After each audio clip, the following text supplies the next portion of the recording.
question about the president's age often go hand in hand with questions about how you would step in the role, if necessary. Do you feel prepared for that possibility? And serving as vice president prepared you for that job? Yes. And how would you describe that process? Which process? Like as far as being ready for that. Well, first of all, I'm answering your hypothetical, but Joe Biden's going to be fine, so that is not going to come to fruition. But let us also understand that every vice president understands that when they take the oath, that they must be very clear about the responsibility they may have to take over the job of being president. I am no different. Question about the president's age often go hand. Whoa! She answered that really fast. One more time. Let's just take a listen here. Listen to how fast she answers this. Here we go. How you would step in the role, if necessary. Do you feel prepared for that possibility? And serving as vice president prepared you for that job? Yes. Whoa, that was very fast. Kamala Harris is out there, and she says that she's ready to take over as president. Yes. So she says that she's ready to take over as president. She says, quote, every vice president understands that when they take the oath, that they must be very clear about the responsibility they may have to take over the job of being president. To me, folks, I think she just said yes way too fast. It's a little too, I don't know. And I think she should have just avoided the question. I don't think she should have answered that way. Look, lady, you are not qualified to be a dog catcher, let alone a president. I don't know how you failed all the way up to the vice presidency, but you did. I say impeach them both to protect this country, protect our country. Good morning. This is the Morning Buzz. Thanks so much for tuning in. I so do appreciate it. As always, live in studio, Facebook, YouTube, Twitter, and Rumble. You can also text in, be a part of the show by texting the number 309-451-9299. That's our buzz line. And I've got a question. What do you think? Larry Sinclair, is he credible or is he not? Last night, I watched the interview with Tucker Carlson and Larry Sinclair. We are going to be getting to that here in just a little while. I sat down and watched the entire thing. I took notes. Tucker Carlson, he dropped this interview yesterday with Larry Sinclair. This is the guy who claims that he had sex and did cocaine with Barack Obama back in 1999. And the question on everybody's mind is going to be, okay, is Larry Sinclair credible? Sinclair, he recounted, and he really has his ducks in a row. Let me just say that. He has his ducks in a row. He knows what he's talking about. And he kind of reminisced or recounted, I would say, that the former president, Barack Obama, was not at all surprised when he started making sexual advances on him at the time, which was in 1999. And that Obama paid him the visit the next day for round two. This is huge because this all happened in Chicago. And we wonder why Illinois is the way it is. It's because evil started with Barack Obama, Rod Blagojevich. There's corruption with Michael Madigan. Illinois is like a breeding ground for evil. I don't know what that is, but it's just true. And it all started with Barack Obama in the back of a limousine doing coke and having sexual relations with this Larry Sinclair, allegedly. This is all off of Larry Sinclair's account of what had happened. But it kind of checks out. And the reason why I say that is because Michelle Obama, Barack Obama, they have come out now and they have said that they were close to divorce in 1999. And Sinclair was talking about how Barack Obama was having sexual relations with him and how he disclosed to him back in 1999 that he was having problems in his marriage. And Larry has said that from day one. He has said that Barack Obama shared with me that he was having problems with his marriage when we were getting high in the back of a limousine or in my comfort inn in Gurnee, Illinois. So he's been saying it from day one, and they called him a kook. They said that you're crazy, you're fake, you're a conspiracy theorist, you're just a nut, Larry. Okay, and they said that he was lying about everything, and that he was lying about how Barack Obama had issues in his marriage. But 15 years after, uh, he comes out and says, yes, they had problems with their marriage. All of a sudden, 15 years after that fact, it's true. So I'm going to be talking about that a little bit today. We've got so much to get through. Has some heavy lifting today, but really I want to start with the vaccines and the masks. I have been seeing the mask theater everywhere. I've been seeing people with their masks on. I don't know about you. Have you seen people in their cars wearing the masks alone? The other day I think I was at some sort of restaurant and I saw somebody getting into their car completely alone with a mask on again. So this reporter, he busts Joe Biden for engaging in this mask theater hours after virtue signaling that he was going to wear a mask indoors again. So this whole rules for thee and not for me thing is back. Joe Biden says he's going to wear a mask indoors, and then all of a sudden he is walking around, not prancing around. He's more like shuffling around without a mask indoors. But Joe, you said that you were going to wear a mask indoors. But so next, I do want to talk about this Republican Senator J.D. Vance out of Ohio. Great senator, and this is a great measure. Totally for it. It would prohibit the imposition, the forcing of a federal mask mandate for air travel, public transit, educational institutions, as Democrats and the experts try to desperately coerce the public into putting these face diapers back on. Democrats and the so-called experts, they're going to come out and they're going to be like, yeah, the masks are effective, blah, blah, blah, blah, blah. And J.D. Vance is trying to get ahead of this. He's trying to push forward this measure that would prohibit these people from mandating you to put that face diaper back on. Later, I do want to talk about Bill Gates. He just bought an insane amount of shares. It's actually $1.7 million worth of shares for ANHEUSER-BUSCH. Because, of course, yes, he would do that. That makes sense. We're going to get to it here on the Morning Buzz. Be sure to be a part of the program by texting in 309-451-9299. You can see me live in the studio. Throw your comments up. I do want to know if you saw the Tucker interview last night and if you think Larry Sinclair is credible. Go ahead and message me either on the comment section on YouTube, Facebook, Twitter, or Rumble, or you can text our text line. Okay, let's get into it. When Anthony Fauci was on CNN this week, and I covered this a couple of days ago, he was concerned that if, and only if, wink, wink, nudge, nudge, if, no, it's going to happen. If they instituted a mask mandate, his concern was that Americans won't listen to the CDC anymore. Well, yeah, part of that is because Americans, we know that masks are ineffective.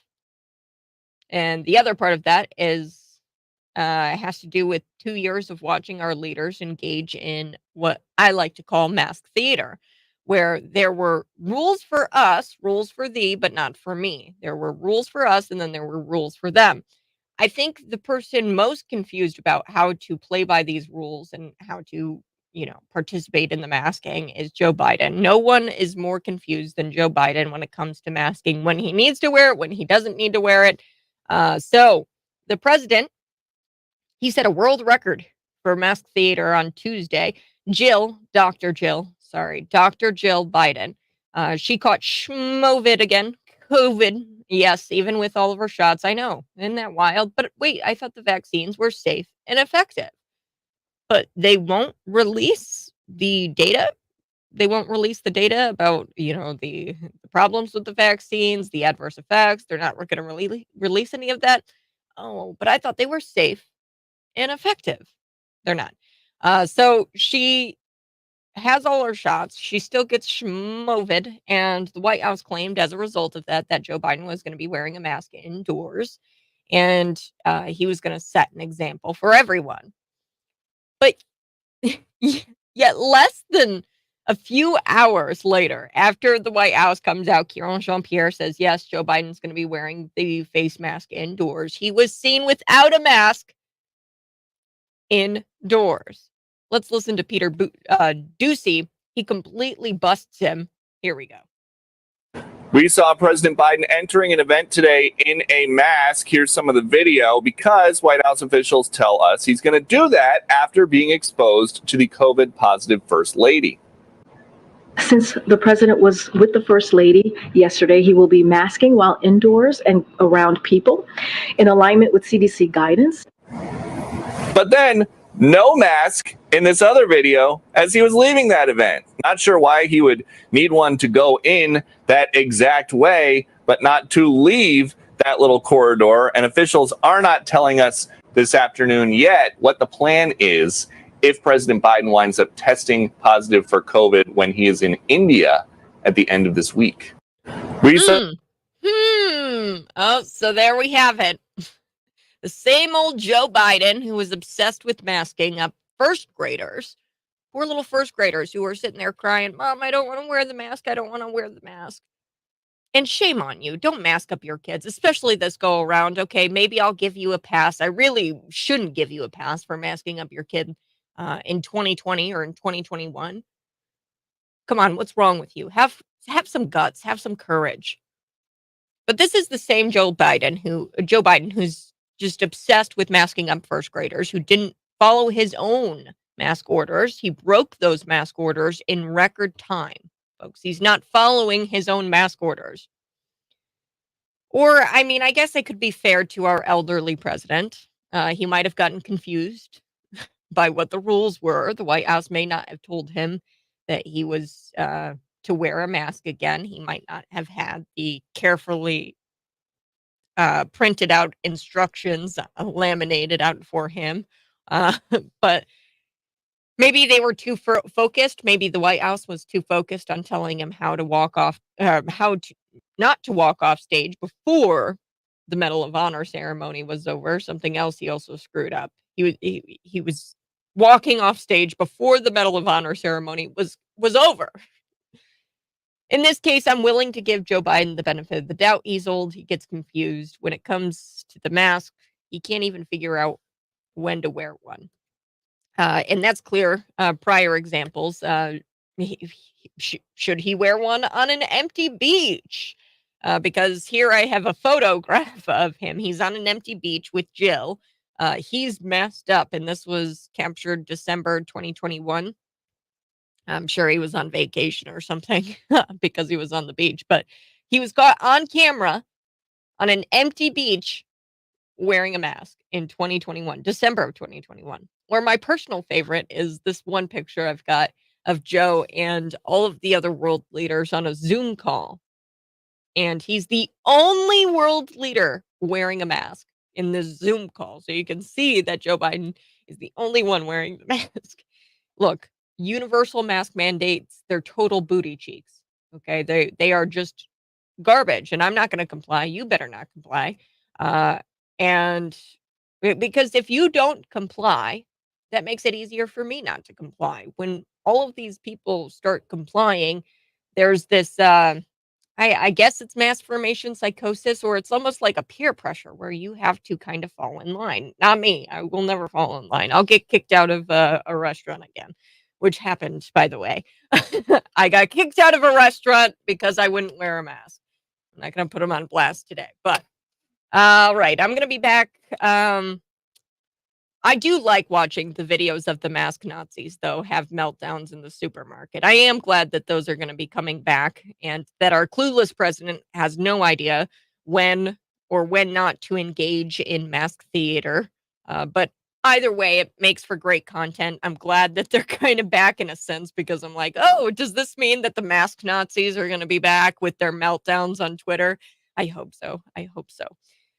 All right, I'll be back. JD Vance of Ohio. He's got a measure out there that I think you're going to like. That's next.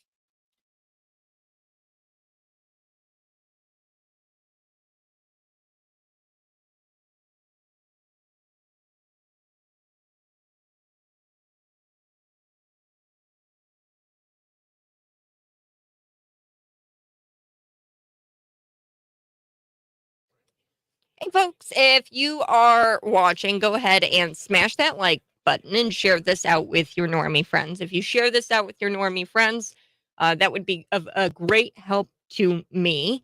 And now, one thing I wanted to ask y'all is what do you think about Larry Sinclair? Is he good news, bad news? Do you think he's credible? I think he's credible. And the reason why I think he's credible is because there's a lot of people who are kind of piecing together his story, and it kind of like works together, it collaborates together. So for example, this Don Young that he talks about in the Tucker Carlson interview. He talks about how he died a couple of months after, talking with him about, and I will say this, I know when Larry's lying. So Larry definitely reached out, I think, to that campaign for money in 2007. So he says that he saw Barack Obama in Mexico when he was living in Mexico on the TV for the Democrat convention, and he saw him walk across TV, and he was like, "Hey, I blew that guy in a limousine." And he goes, "I smoked crack with that guy." That I do believe. I believe that, in 2004, he recognized or realized who Barack Obama was. Um, and I do believe, because when you ask and he wasn't even in Illinois, like he didn't live in Illinois, he lived in Colorado at the time. And he came to Gurney in Chicago. This is all kind of very like local. I don't know. Illinois is just a breeding ground for evil, I guess. And, when evil happens in your state at that kind of level, when you entrust your legislators, you really want to elect people who are faith based individuals. That's what my number one criteria is hey, you have to be a man of God in order for me to elect you, or a woman of God in order for me to elect you. And the reason why is this, people of God tend not to do what Barack Obama might have done here, where he got into the back of a limousine and started doing coke and started having sexual relations with a man. That's just not very typical of a on fire Christian, somebody who is very public and um, prominent in their faith. And when you allow people in power to have that kind of evil and to participate in that kind of evil, what happens is that evil starts to just leak out into all kinds of different facets of the state. This is why I think Illinois has struggled so much. We didn't cut the evil off at its head, and uh, we elected the guy to be president. Sorry, yawned. Ugh. If you're watching right now, go ahead and smash that like button. I appreciate it. We are going to be talking about Larry Sinclair quite a bit today, because I watched all of it last night and it was incredible. It was like one of the biggest interviews I think that Tucker could have done.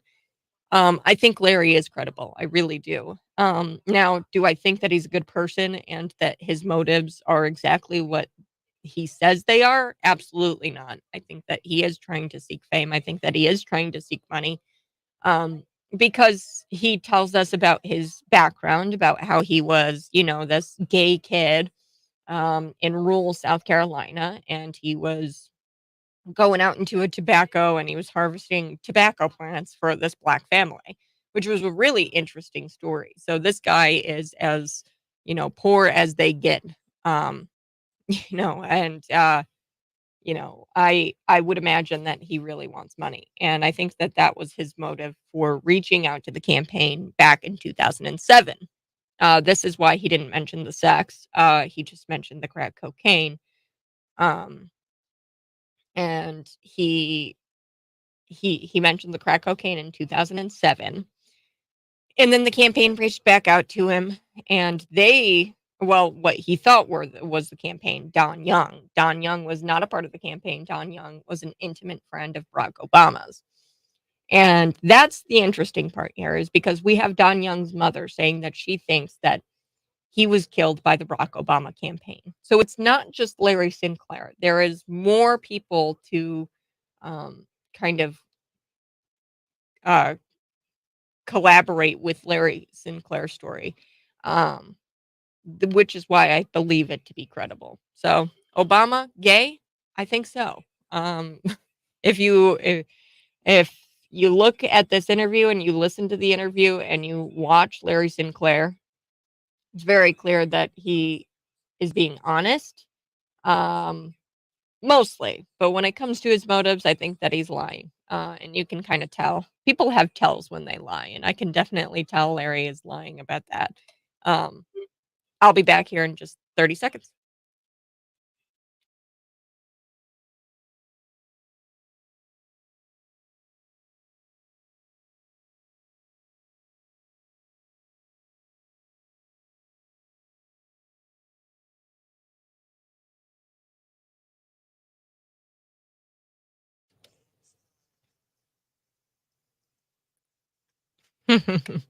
Obama is definitely gay. Where did Michael ever go? Oh, wait. Yeah, it's Michelle. So Michael, I think, was a friend of Barack Obama's, and that's like always been a rumor where Michelle is actually Michael. I believe there's some, I mean, just look, I'll vote for Joe Biden if you can provide me one photo, just one photo of Michelle Obama pregnant. Now, a lot of people don't know that Michelle, she has been very open about it when she writes in her book, Becoming Michelle. She's open about how she was close to divorce in 1999 with Barack Obama, which is why I believe Larry Sinclair is telling the truth, because from day one, he has talked about how Barack Obama in the back of that car, in the back of the limousine, told him while they were high that he was having marital issues. Okay, so I mean, Larry has had that story from day one, and now we have both Barack Obama and Michelle Obama uh, verifying that 15 years later, after Larry Sinclair was the first one to say that. Just show me one picture of Michelle Obama pregnant, okay? And then I'll vote for Joe Biden. I'll become a Democrat. I have no issue with doing that. Just one photo will do. Now, if people don't know that she went through, oh gosh, it's like, I don't know what they call it, but she didn't have children. Like, she had her children kind of made in a petri dish. I know this sounds very blunt, but I really just don't know the terminology. She had her children made in a petri dish, and then it was placed in her uterus, like it was placed in her, so it wasn't made the natural, like the children weren't made the natural way.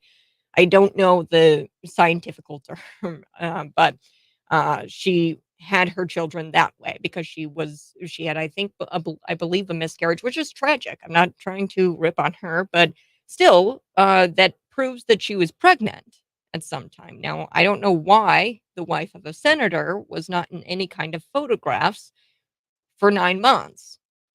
I find that really odd. So I'm sorry. I just if you can provide me a photo of an authentic photo of Michelle Obama pregnant, then I will 100% become a Democrat and vote for Joe Biden. You can't find one. Okay, so don't bother. Don't waste your entire morning, leftists. I know you're going to be trying to waste your entire morning getting me to be a Democrat, but not going to happen. Okay, Republican Senator J.D. Vance of Ohio. He's got this new measure out there, and basically what it's going to do, it's going to prohibit federal mask mandates, which is huge. It doesn't go far enough. I would love to see a bill that says no mask mandates at all. I think this measure, it still allows JB to impose some sort of statewide mask mandate, but at the federal level, you can't force people to wear masks on an airplane, on a bus, and in the classroom. The reason why JD Vance is doing this is because Democrats and these so-called experts are desperately trying to coerce the public into putting these face diapers back on their faces. Okay. And this bill, I love what it's called. It's funny. Freedom to Breathe Act. which would apply through the end of 2024, and it would prohibit any federal official, including the president, from issuing mask mandates applying to domestic air travel, public transit, or primary, secondary, or post-secondary schools. The legislation would also prohibit air carriers, transit authorities, and education institutions from refusing service to individuals who choose not to wear a mask. So that's a big part of this measure. Not only does it say, hey, you can't issue federal mask mandates, you can't force people on airplanes or public transit or public education institutions to wear these face diapers, but also you as a individual, you can't refuse service to individuals who choose not to wear a mask. So fun story. I was in a restaurant and I was trying to order food and they threatened to call the cops on me. And this was pretty late in the pandemic. Like I had already had my job here at Cities 92.9, Cities 92.9. You're listening to the Morning Buzz. I had already had my job here. So it was late 2021. It was very late 2021. I had to guess it would probably be November 2021, somewhere around there. So we're getting pretty close to, or 2022. It would have been 2022, I think, when I got kicked out. It was pretty late in the game here, folks. And I got threatened by this employee that she was going to call the cops on me had I not been wearing a mask. I eventually walked out and I went somewhere else. But this measure would prohibit somebody from doing something like that. Now, I think it only extends to air carriers, transit authorities, educational public places. Now, private businesses, they still might be able to refuse you services, which is what it is. I just went somewhere else. That's just the way it goes. I think it's authoritarian and tyrannical and stupid, but it is what it is. Okay, so quote, we tried mask mandates once in this country. They failed to control the spread of respiratory viruses, violated basic bodily autonomy, freedom, and set our fellow citizens against one another. This is what J.D. Vance says. This legislation will ensure that no federal bureaucracy, no commercial airline, and no public school can impose the misguided policies of the past. Democrats say they're not going to bring the mask mandates back. We're going to hold them to their word.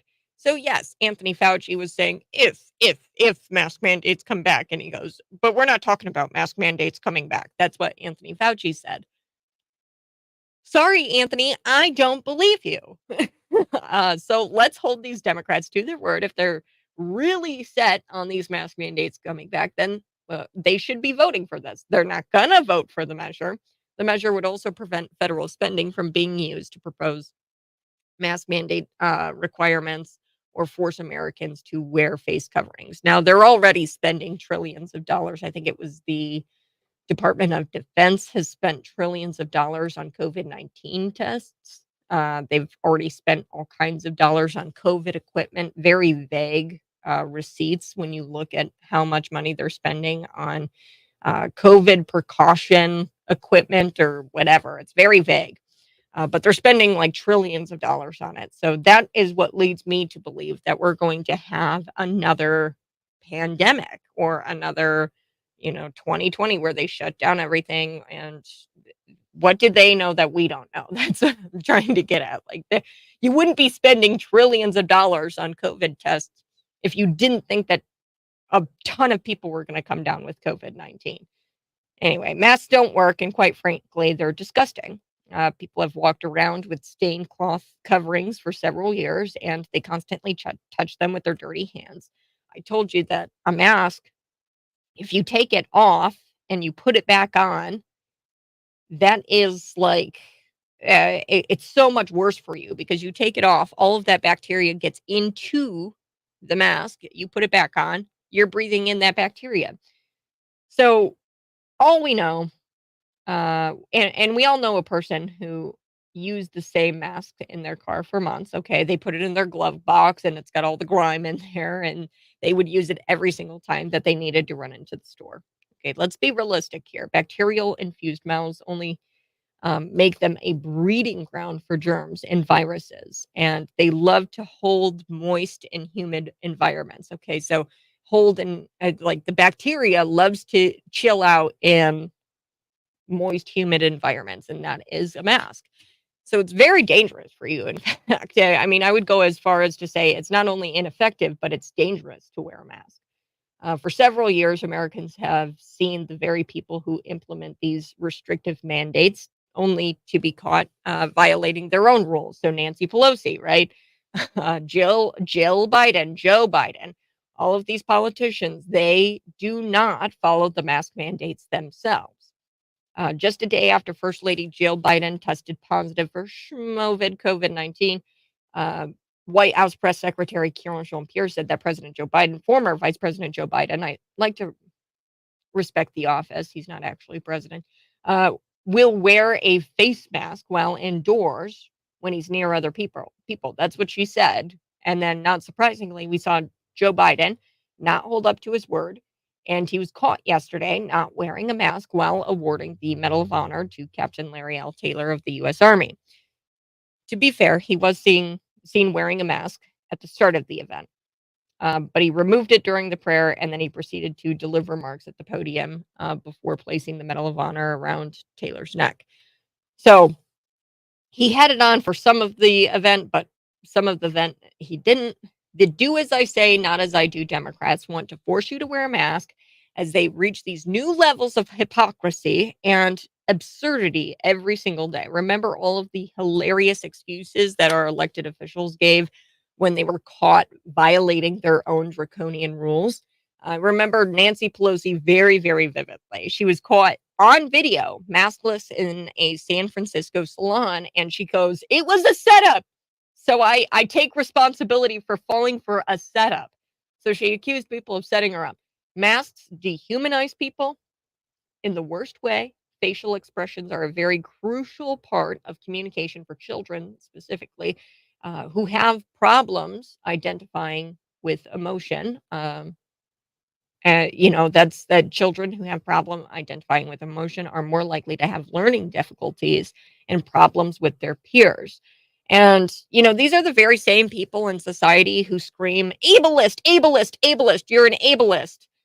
Those people are also promoting the mask, despite the fact that it impacts the deaf people and their understanding of what's being said.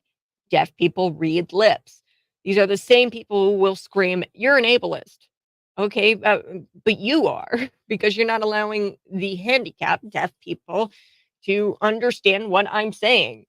Democrats would love to bring back these mask mandates, but and unfortunately, this bill that JD Vance has got is good, but probably will never pass because Republicans are never really effective at anything. But you can at least be sure that people aren't going to acquiesce so quickly this time.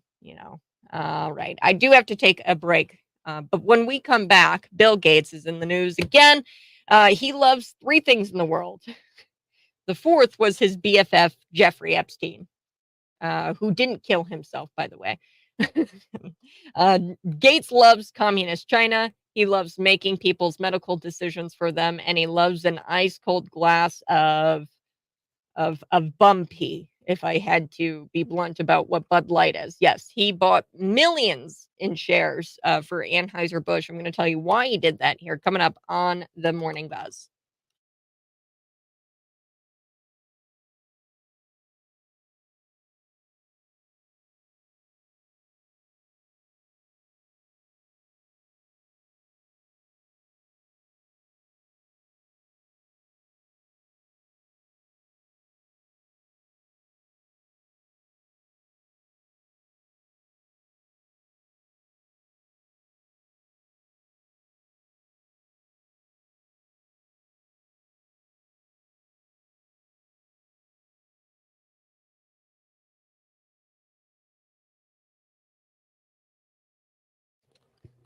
Haha, it was a turkey baster. Yeah, I have no and I'll have to in vitro, I think it's called, but I didn't want to say the wrong thing, but basically she had her kids made in a petri dish and then they implanted the babies in her uterus. So yeah, that's Michelle Obama. That's what she went through.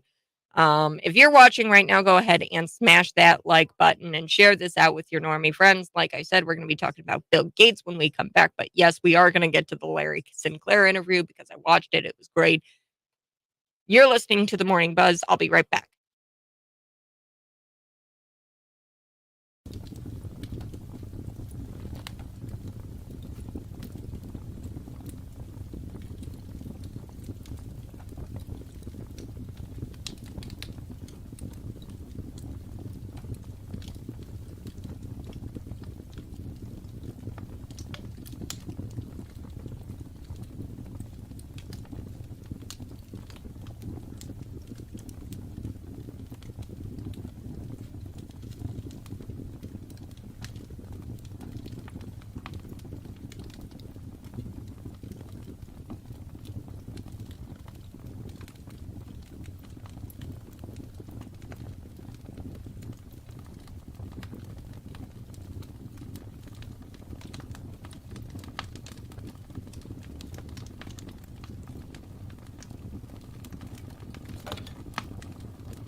Bill Gates, he loves 3 things in the world. Well, there was 4 things that he loved in the world, but his BFF, Jeffrey Epstein, killed himself.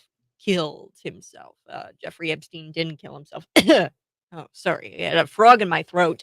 But yes, Bill Gates, he loves 3 things. It was 4, but Bill Gates loves himself, some communist China. He loves himself some communist China. He loves also making other people's medical decisions for them. He also loves this ice cold glass of bumpy. That's how I'm going to describe Bud Light. So it makes sense that he would buy 1.7 million shares of Anheuser-Busch. Yes. So the stock has been dirt cheap since Dylan Mulvaney, him running around singing about how I'm going to normalize the bulge. He's got leather shorts on, and then he's got bulge in his pants, and he prances around, pretends to be a little girl, and sings about the bulge in his pants. So he was an ambassador for Bud Light. You know the story. And the customers weren't having it, and now the stock price is super, super cheap. Gates, he purchased the Anheuser-Busch shares through his Bill and Melinda Gates Foundation trust. So for a market value of approximately $95 million. Yikes. So that's a lot of money to just set on fire. But Melinda Gates is Bill Gates' ex-wife, who put Bill on blast for his cozy relationship with Jeffrey Epstein. That kind of made things awkward. But critics are quick to claim that this is another example of left-wing globalist idiots looking out for each other. That's what I really think this is about. These elitists, they all live in a world where they care about nothing but the opinions of other elitists. That's why Bill Gates did this. He only cares about the opinions of global elitists. He didn't care about middle America. He doesn't care about your opinion. Obviously, you've spoken. You've boycotted Bud Light. You don't like the company. You don't like the choice that they made by making Dylan Mulvaney an ambassador and by spitting in your face. When middle America got upset, because it's clear how little Anheuser-Busch thought of them, okay? We got upset, middle America, because we realized how little Anheuser-Busch Bud Light thought of us. They realized, middle America realized that we had options, and we started to drink other beer, and that we didn't have to bend the knee to this globalist company, Anheuser-Busch. So it really upset the natural order of things. This boycott of Bud Light. Now, Gates's $95 million donation, because make no mistake, that's exactly what this is. It's an attempt to encourage other elitists to set up and help Anheuser-Busch regain its dignity. So that's what this move is all about. He bought all of these shares because it's not because he believes in the company. It's because he wants to encourage other elitists to set up and help Anheuser-Busch regain their dignity. If not, the other corporations will realize that the people have a say in things. And Bill Gates does not want that to happen. He does not want the natural order of things to be restored. Or he wants the natural order of things to be restored. He doesn't want to rock the boat. They may start to shun the radical left's agenda as well, these other corporations, because they're starting to see what happens when you go woke, you go broke, because the people actually have a say in things. I tell you all of the time, boycott Bud Light, globalist companies like Starbucks, Target, you name it, right? Boycott Disney. Because it helps, and it really does make an effect. But Bill Gates doesn't like that. So what he did is he made a $95 million donation, and he's hoping that other elitists will do the same. So that could all very well be true. That they start to shun the radical left's agenda, these other corporations, or maybe there's something in this bumpy Bud Light, I'm going to call it bumpy, homeless man pee. I don't think it's that good.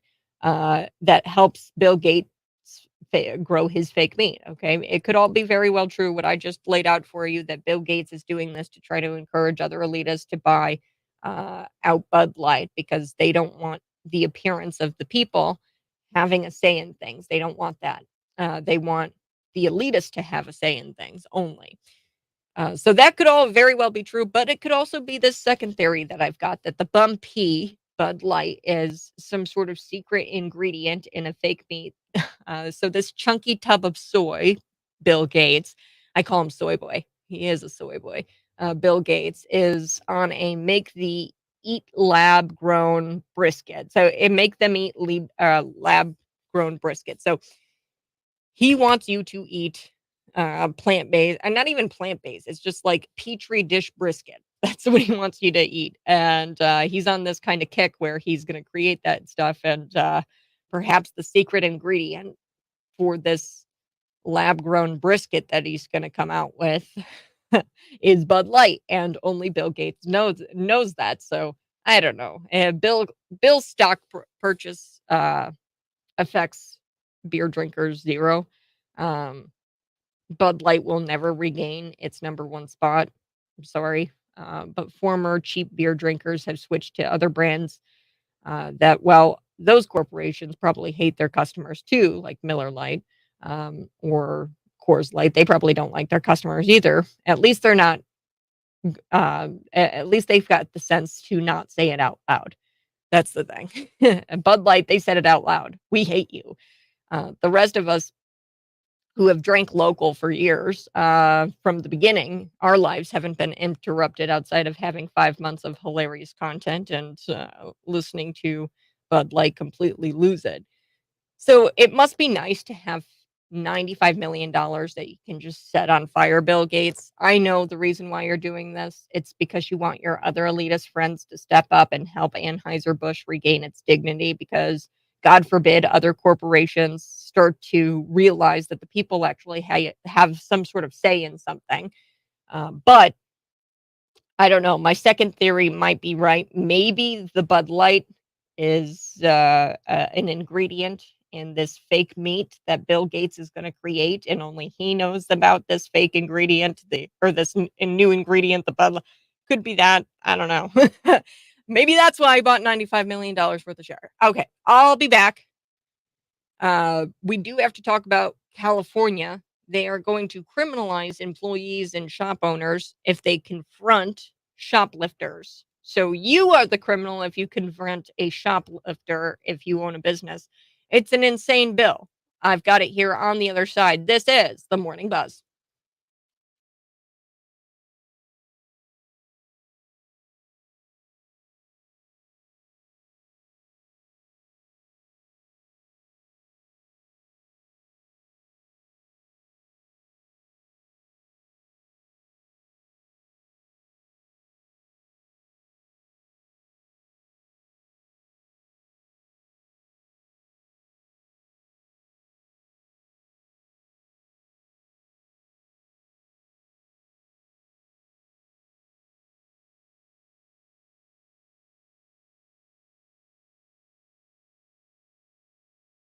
Good morning. Hey, this is the Morning Buzz. Thanks so much for tuning in. I so do appreciate it. Go ahead and smash that like button if you're watching. Share this out with your normie friends. I'm going to take a quick sip of coffee. I'm very dry, very hoarse today. Maybe I've got COVID. Who knows? No, I've got so much planned. Larry Sinclair, I watched that video with Tucker Carlson and Larry Sinclair. So this is going to be a good thing to stick around for, because I'm going to tell you about how I think that Larry Sinclair is actually credible. However, I think that he is lying when it comes to his motives of why he's coming out and talking about his sex-fueled cocaine experience with Barack Obama, allegedly. So we'll be chatting a little bit about that. Plus, Liberty Safe. Do you guys have a Liberty Safe at home? This is kind of a big deal because Liberty Safe, what they did, they bent the knee. They always sell out. They always do, these corporations. And it's not cool that they sold out these Liberty Safe guys to the feds. So they gave access codes to the feds of this J6er to his safe. And this J6er, he's not charged, like he's not it was somebody who assaulted somebody on January 6th. He just went there to protest. He's just an average guy. His name is Nate Hughes, and he's actually a friend of the Hodge twins. I love the Hodge twins. They're pretty funny guys. But he's a friend of the Hodge twins, and he was arrested. He was actually raided. His house was raided. It was just a wild story. The way they treat these J6ers is absolutely insane, and it's unconstitutional. It's un-American. I was reading about how a J6er, he's being detained right now, was detained, no clothes, no food. He had nothing but like a blue mat to lay on and a bucket to pee in. Like that's it. And they didn't give him a shirt. And like that's cruelty. And we're doing that. I mean, where are the human rights activists? Like, where are they? This is a human rights violation. You just gave him a mat to sleep on. You didn't give him a bed or a toilet. Like, what's wrong with these people? And these people didn't assault anyone. They were just there. So it's really like something else. Nate Hughes is the guy that we're going to be talking about because Liberty Safe gave up his code. So apparently they have the codes of everybody. I recommend if you have a Liberty Safe, get a mechanical lock on it. And yeah, I wouldn't recommend getting rid of it because then somebody is going to wind up, and I know that they cost quite a bit. So just put a mechanical lock on it because I'm going to get into the details of how it's illegal really or not illegal, but it's there was no legal obligation that Liberty Safe had to meet by the FBI to give that access code up. So we're going to be back in just a minute.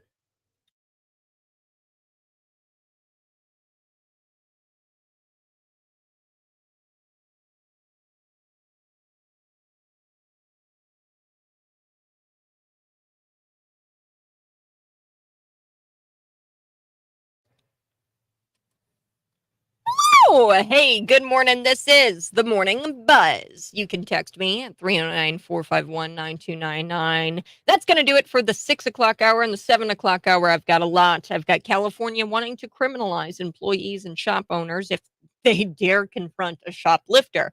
Wait a second. You're gonna criminalize the people who are confronting shoplifters. Why not just put the shoplifter behind bars? That's next. Plus Liberty Safe. They tell their customers, screw you. I'll tell you why next.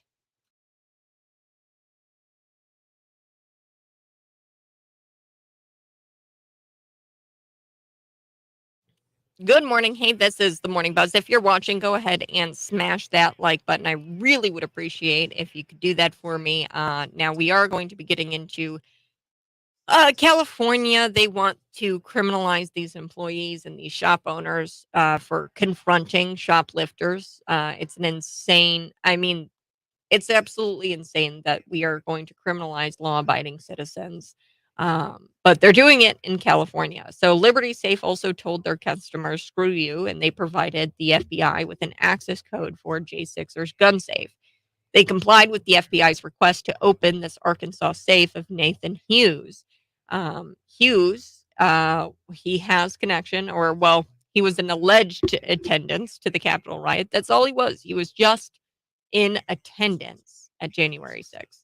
Like, I know people who were in attendance, right? David Paul Blumenshine, a good friend of mine in City's 92.9 host Sundays from 1 to 3, was there that day. I know some of you were there that day. This could happen to you if you have a Liberty gun safe. This could have easily happened to you. This happened to Nathan Hughes, who was a friend of the Hodge twins. I follow the Hodge twins. They're pretty funny guys. But yeah, we're going to get into that. Larry Sinclair also had a had a couple of times drug-fueled sex with Barack Obama. Then Barack Obama came back for more after one night. So there was 2 times. So the night became somewhat active sexually and drug-wise in the limo. So that is what Larry Sinclair said to Tucker Carlson in that interview. I watched the interview last night and I took notes. I was reading or was really, really immersed in this interview. So we are going to talk a lot about that in the 7 o'clock hour. What do you think? Throw in the comments section. Do you think Larry Sinclair is a credible guy? Did you watch the interview last night? Is he a credible guy? I think he's a credible guy. However, I do think he's lying about a couple of things as far as motive. So, what is the motivation for him to come out about this now? He's been out about this for years now, since Barack Obama ran for president. So, we're going to be back talking a little bit about that. You're listening to The Morning Buzz.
are trying to take me to task, cause I don't want to wear a mask or take a vaccine that could maybe make me die.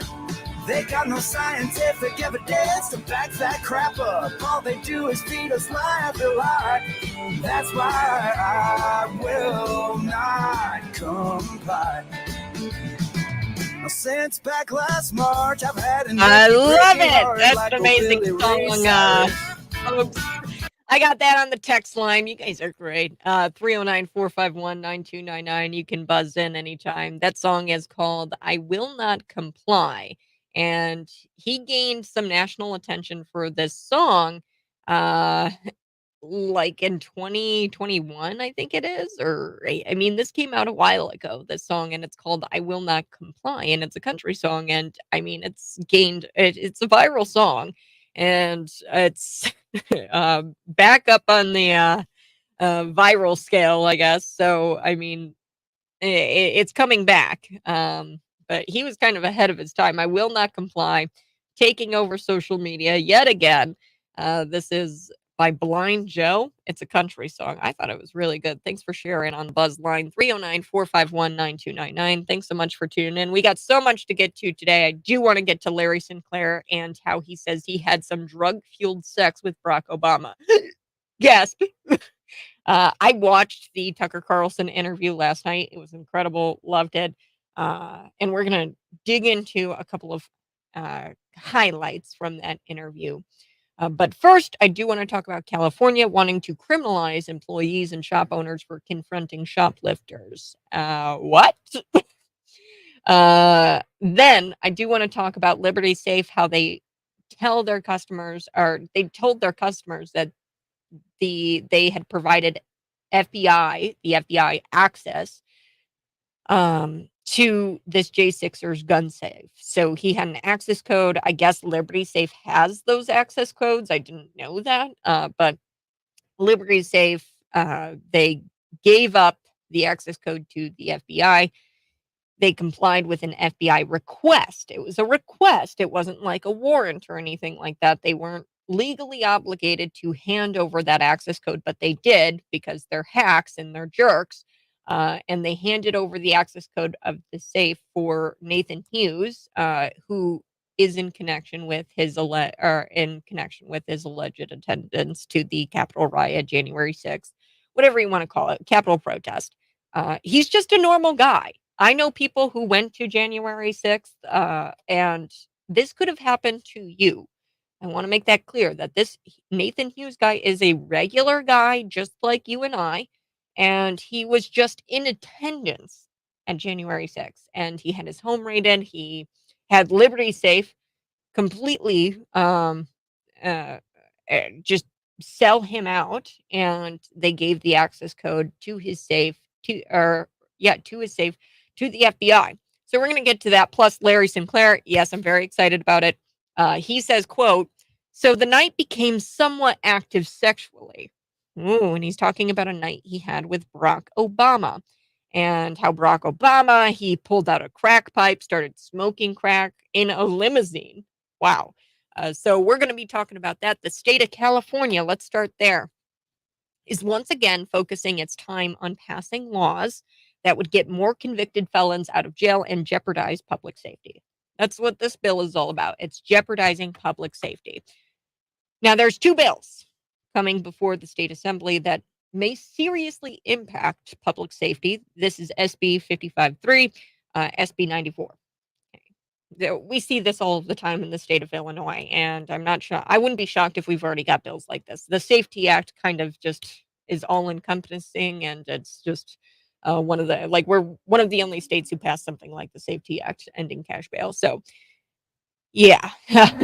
Well, California, Illinois, two peas in a pod. These two bills means, yes, even more crime will be occurring in California with this passage. So Democrat lawmakers in this committee advanced this bill last week, which aims to prohibit employers from requiring workers, even security personnel, even security guards, to confront suspected shoplifters. So this bill prohibits people from confronting It criminalizes it. So if you confront shoplifters, you will be cuffed, and you are a criminal if you confront a shoplifter. The bill was introduced by Democrat Silicon Valley State Senator Dave Cortese, who claims this legislation would prevent workplace injury and violence and ensure that employees have access to wellness resources. My God. His measure, this is the guy who drafted up Dave Cortese's measure, which received a committee hearing just 3 days after a flash mob of masked thugs pulled a snatch and grab robbery at a Nordstrom store in Los Angeles. So this is just 3 days after that happened. He brings forward this to the committee hearing. They listened to it, passed the Senate last spring on a 29-8 vote. Okay, 29-8 vote. Wow. As a worker safety measure. So this is a worker safety measure bill. Really what it does, it criminalizes law-abiding citizens. Hundreds of store owners protested the bill at the state capitol in the spring, because this passed in the spring, saying that it will encourage more retail theft and does not protect them. In case that's not obvious, this is just an open, in case I'm not being clear, this is just an open invitation for criminals to take whatever they want, whatever they'd like. That's what this is. This is legislation. This is an invitation for criminals to take whatever they want, and there is going to be no confrontation. SB 55-3 will create a field day for criminals to sue small business owners, giving criminals the double jackpot to steal from businesses. Okay, so they not only are going to steal and shoplift, but if they are confronted by some sort of employee or store owner, then that opens up the door for this criminal to sue the store for confronting them when they're shoplifting. Isn't that wild? And again, by suing them in a shakedown lawsuit. So this is a shakedown lawsuit. All Californians will pay the price for billions of dollars lost to growing retail theft. This is a quote from a demonstrator who was there that spring. He goes, 55, it's going to create a field day for criminals to sue small business owners, giving criminals the double jackpot. That's what he said. Okay, so that's not me saying it. This is somebody who deals with this kind of stuff every day. He's a demonstrator organizer, part of like all kinds of different business associations, things like that. People were out there. This would essentially turn criminals into legal victims as theft is legalized. This is legalizing theft. But why? What's the point? How is this supposed to help anyone besides the robbers? This will kill the last small business still standing. This bill is going to kill it. It kills small businesses. There's really no point for wasting money on security now with this bill, because they can't even do their job. Like I said, it's all personnel in these stores. Any kind of worker, security personnel, you cannot confront criminals. Is everything in the stores just going to be locked up like San Francisco? This is a statewide thing too. So this is the entire state of California is going to probably have to lock up all of their merchandise, because that's the only way to prevent retail theft at this point, because you can't confront the shoplifters. Confronting them actually deters crime. This bill should be called the Retail Business Killer, SB 55-3. That's what this guy says. His name is Harminder Singh, and he's a member of the American Petroleum Convenience Store Association. So people are speaking out about this. People aren't happy. These small business owners are not happy. Whether this bill is pure incompetence or pure evil, it makes no difference, because at the end of the day, it makes no difference. The results will be the same. Criminals will be made legal victims, and theft is legalized. So there's another bill, SB 94, and it's also sponsored by Cortese. I think his name is Dave Cortese. And what this bill would do would allow convicted murderers sentenced to death or life without the possibility of parole the opportunity to have their sentences invalidated and make them eligible for parole. Wow. So maybe SB 55.3, the bill where it legalizes theft, essentially, is meant to protect people when the convicted murderers are released. So these convicted murderers are going to be released. They're going to be robbing places, and maybe SB 55.3 is designed to protect these people from the murderers that are going to be on the run.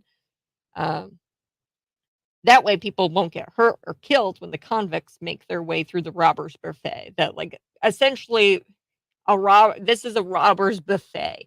They get to pick at this store. They get to go to this store. They get to take from this store. Lives might be saved because employees can no longer confront thieves, right? Maybe. I don't know. I honestly, at this rate, I don't know if I would want to stand up to the people who are robbing me in California. I might die if these are murderers that have been let go. These are the beneficiaries, and this is a quote here: the beneficiaries of this measure, if passed, will be criminals convicted of first-degree murder with special circumstances. So these are murderers who killed multiple victims or convicted of rape, or they raped these individuals before they killed them. They robbed these individuals before they killed them. They kidnapped and tortured these individuals before they killed them. So life without parole, or the death sentence or death penalty, these people are really, really bad. Like, that is a really bad crime. While it may seem unthinkable for any legislator, let alone a group of them, to want their names on a bill that would allow murderers like these to go free, bear in mind that Los Angeles DA, the other DAs, the California Attorney General, all support setting murderers free after 15 to 20 years in prison. So if you serve 15, then you're good to go. The bill unjustly prioritizes the worst kind of prisoners over victims. That's what this bill does. It prioritizes the well-being of prisoners and of the worst of worst in society over victims of those crimes. Restorative justice activists claim crimes occur because of power imbalances, racism, and unjust structures. That's what they're saying, rather than, I don't know, a lack of morals. Come on. They perpetuate the idea that criminals are just victims of society and that they need to be babied. They're just victims of society. And if you hold people accountable for their actions, apparently that's racist. It's so sad. It's incredible. Based on these standards, releasing criminals to have their heyday may actually be more racist than keeping them locked up. So keep this in mind. Somebody says this from the Manhattan Institute. They say in 1994, if the rates of violent crime had continued through 2014, some 15 million more violent crimes would have been committed against the Black community. That includes over 330,000 rapes or sexual assaults and 129,000 homicides. This is according to the Manhattan Institute. So what am I saying? I'm saying, why are progressives pushing for laws that would yield more Black victims of violent crime? And how can anyone even come up with the idea that murderers are victims? I just don't get it. All right, I do have to take a break. I didn't get to my other two stories. We're going to get to my other two stories. Liberty Safe, they're advertised as America's #1 heavy-duty home and gun safe manufacturer, but turns out that they sold out this J6er to the FBI, and I'm very disappointed with Liberty Safe. That's next on The Buzz.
Good morning. Hey, thanks so much for tuning in. We're going to be back in just a moment. You're listening to the Morning Buzz.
Okay, the memes that are coming out about Larry Sinclair and Barack Obama, they are just pure gold. Oh boy. All right. You have got to follow me on the Morning Buzz page on Facebook because that's where I post all of the spicy memes. So there's this meme, and I'm just going to try to explain it the best I can. So Larry and Barack Obama, they're laying in bed together, and Larry says, "What do you want to do tomorrow?" And Barack Obama says, "Have you ever been paddleboarding before?" Hey, this is the Morning Buzz. Thanks so much for tuning in. I so do appreciate it. Tucker Carlson, He dropped an interview yesterday, and I watched the interview in its entirety. And the guy who claims he had sex with Barack Obama and did cocaine with Barack Obama in 1999, he described his encounter with the former president, and he said that he was not at all surprised, Barack Obama, that is, when he started giving him or making sexual advances on him at the time in 1999 in Gurnee, Illinois, in a comfort inn and in the back of a limousine. So it all started in the back of a limousine, and then Obama visits him the next day for round 2 at a comfort inn in Gurnee, Illinois. I'm shocked by it. I'm going to share a little bit of the interview with you, and then I'm going to give you my take. The real question is Larry Sinclair credible? That was what my big question was going into this interview. Is he credible? I believe yes, because there's a lot of things in his story that that actually checks out, and other people can verify, and other people have verified, as Michelle Obama, Barack Obama, they both verified that they were having marital problems back in 1999 and that they were close to divorce. And Larry Sinclair talked about that back in 2007 and 8, right when Barack Obama announced that he was running for presidency. And Larry Sinclair, from the beginning, has talked about their marital problems. So there is truth to that. At least we know that Larry Sinclair was correct in that they were having marital problems. 15 years after the fact that Larry comes out and discloses that they were having marital problems, Barack Obama and Michelle admit that they were having marital problems. So there is some truth to what Larry says, and that kind of makes him credible. These are very credible accusations. And they need to be there. There are plenty of things to verify this story. There was an incident where in 2004 he was with other people when he was watching Barack Obama on the TV. Then he reacted when he realized that that was the guy that he gave a blowjob that he blew in the back of limousine. I know. I'm sorry, I'm being vulgar, but this is PG-13 show here. So this Larry Sinclair guy talks about that with Tucker Carlson. Let's take a listen. Here we go. I had no idea that he was going to run, in 2008, but I was back from Mexico. But it was a strange feeling sitting there watching him walk across that stage and realizing who he was. Huh. So what did you do? You said you reached out to the campaign? Well, I didn't do anything in 2004, but when he announced his run for 2008, I did reach out to the campaign in late 2007 because I had seen a lot of these college kids talking about how thrilled they were, how there was a candidate who was completely honest about his entire life, his drug use, what he did when he was in school, the constant back and forth. 1 minute is, yes, I did cocaine when I was younger, or no, I never did cocaine, but I smoked weed. So I just simply pointed out that all I was asking was, look, why don't you just simply come out and say, I did coke and I've done it as recently as 1999. Just tell the truth.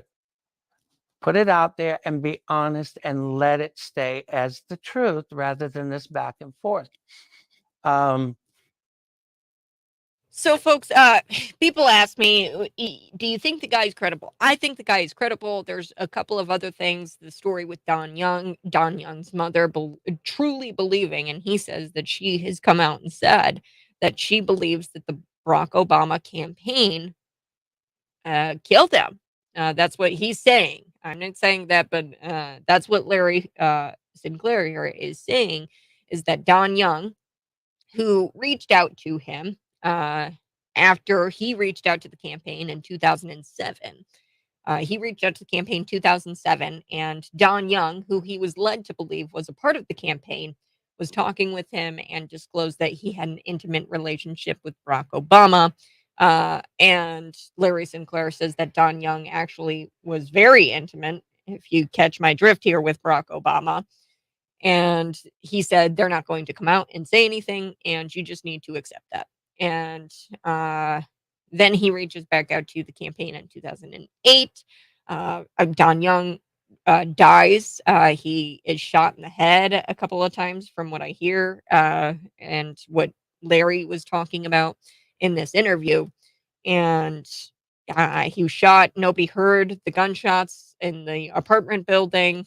He lived on the second floor. It was just kind of shady, right? And the mother of Don Young, who was the intimate friend of Barack Obama. Don Young is the intimate friend of Barack Obama, which Larry was led to believe worked with the Obama campaign. And then finally, Don Young disclosed that he didn't work for the Obama campaign. I'm not going to get into the weeds of the entire story. You'd have to watch the interview. But there's things where there's other people in the room with him. There's the limousine driver. There's Don Young's mother. There's the Don Young family. There's Jameer, who's the limo driver, where Larry Sinclair and Barack Obama were in the back of the limousine smoking crack and allegedly having sex with each other, oral sex with each other. So there's people in this story that the media could easily go and verify these things with and press these people on. Whether those people tell the truth, I don't know. But there's very verifiable timelines and timestamps. He was in the room with people when he realized who Barack Obama was on TV and recognized him on TV. He says that there were some friends in the room and he started laughing with his friends in the room. He fell to the floor. He couldn't believe it. So in 2004, I would, even press and try to find out who those friends were. So all very credible stuff. However, the motive here is where I'm like, Larry, I bet you were in it for the money. You don't just reach out to the campaign. 2007. He seems like the kind of guy that's like, no way.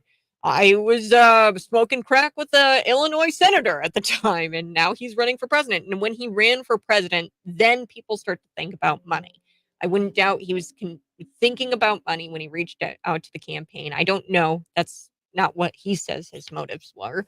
And I would imagine that he was thinking about money. So I encourage you to go check out the entire interview. I thought it was really well done. But wow. My favorite line from the interview is, quote, "I started to put a line on a CD tray, and I just happened to notice that he, Barack Obama, pulls out something from his pocket. Next thing I know, he's got a little pipe and he's smoking. So I don't have an issue with it. I mean, some people smoke, some people snort. So Larry Sinclair was in the back of this limousine. He gave $250 to pay for Coke. Barack Obama went and found somebody to go pay for Coke, and then they had this Jameer or something like that. It was the limousine driver. There's just a lot of details that are very, very easily, could easily be verified. And it's not so much that Barack Obama had a troubled past. That's the news. No. The news is that Larry Sinclair, and he goes into how YouTube took off his video when he described this. They gave permission to a different account that deleted the video. He even had his email hacked, and they started sending automated responses to people who would email him, his Hotmails, Microsoft. So he gets into the story about, the censorship and the trying to ruin his life kind of thing. So that's where I start to see real credibility. People don't go through that kind of thing to, just go through that kind of thing. Maybe his motive is genuine and that he just wanted people to know the truth. I think that perhaps maybe he wanted money out of the whole deal. I don't know. But either way, it's a crazy story. And I really think that you guys should go check it out. I'm going to be back here with Scott Robbins for the Morning Buzz.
No, God, please, no.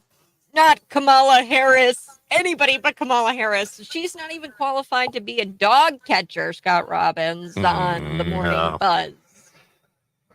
Here's the thing. I think Nikki Haley said it best. Voting for Joe Biden is actually voting for Kamala Harris, particularly in the second term. I mean, if you think this guy's going to last through 2 terms, you're insane. He's not. And that's going to mean she's going to be the president. Now, I don't even know who this journalist was that asked her this question. She was doing a sit-down interview. But the question was, what happens if you're president? Are you ready? Are you qualified for something like this? And this is how the interview went. Here we go. Questions about the president's age often go hand in hand with questions about how you would step in the role, if necessary. Do you feel prepared for that possibility? And serving as vice president prepared you for that job? Yes. Whoa. And how would you describe that process? Which Like process? as far as being ready for that. Well, first of all, I'm answering your hypothetical. But Joe Biden's going to be fine. So that is not going to come to fruition. But let us also understand that every vice president understands that when they take the oath, that they must be very clear about the responsibility they may have to take over the job of being president. I am no different. Question about the president's age. Okay. That was fast, how do you wasn't it, start? Scott? It was. And how do you start to unpack that? Listen, this woman, and you can, it's not about being a woman or a woman of color or that nonsense. She's not capable of taking over a bar tab. Okay, let's just leave it there. I think Nikki Haley's onto something when she said that, though. I think anybody running for president on the Republican side, whoever it is going to have to let people know, listen, this person, and we're talking about a president now who is already so feeble, he walks the wrong way off stages, mumbles through speeches. It's an obvious thing. It's everywhere. Mental capacity isn't there. And again, just to be fair, it isn't there with Mitch McConnell either. Mitch McConnell should step down as well. I'm certainly not going to go, well, I'm not going to politicize this and go, well, he's the Republican. No. Mitch McConnell is 81 years old. Mitch McConnell has seen better days. There's something wrong with Mitch McConnell, despite what the White House doctor is saying. He's fine. Nobody's fine that does that. You're not fine. Do you know anybody who would do that and you would look at him and go, totally fine, no problem? Of course not. Scott, I saw this meme. It was really good. It was Olive Garden. And if you're at Olive Garden and you're sitting there and you've got the waiter and he's like, you want cheese? And then you just sit there and you just don't say anything. That's me at Olive Garden. Okay. So people do it. I do it at Olive Garden. So stop it with them. Mitch McConnell. Right. I get it. But Mitch McConnell, look, goose gander, Dianne Feinstein is way past it, has no clue just sitting there.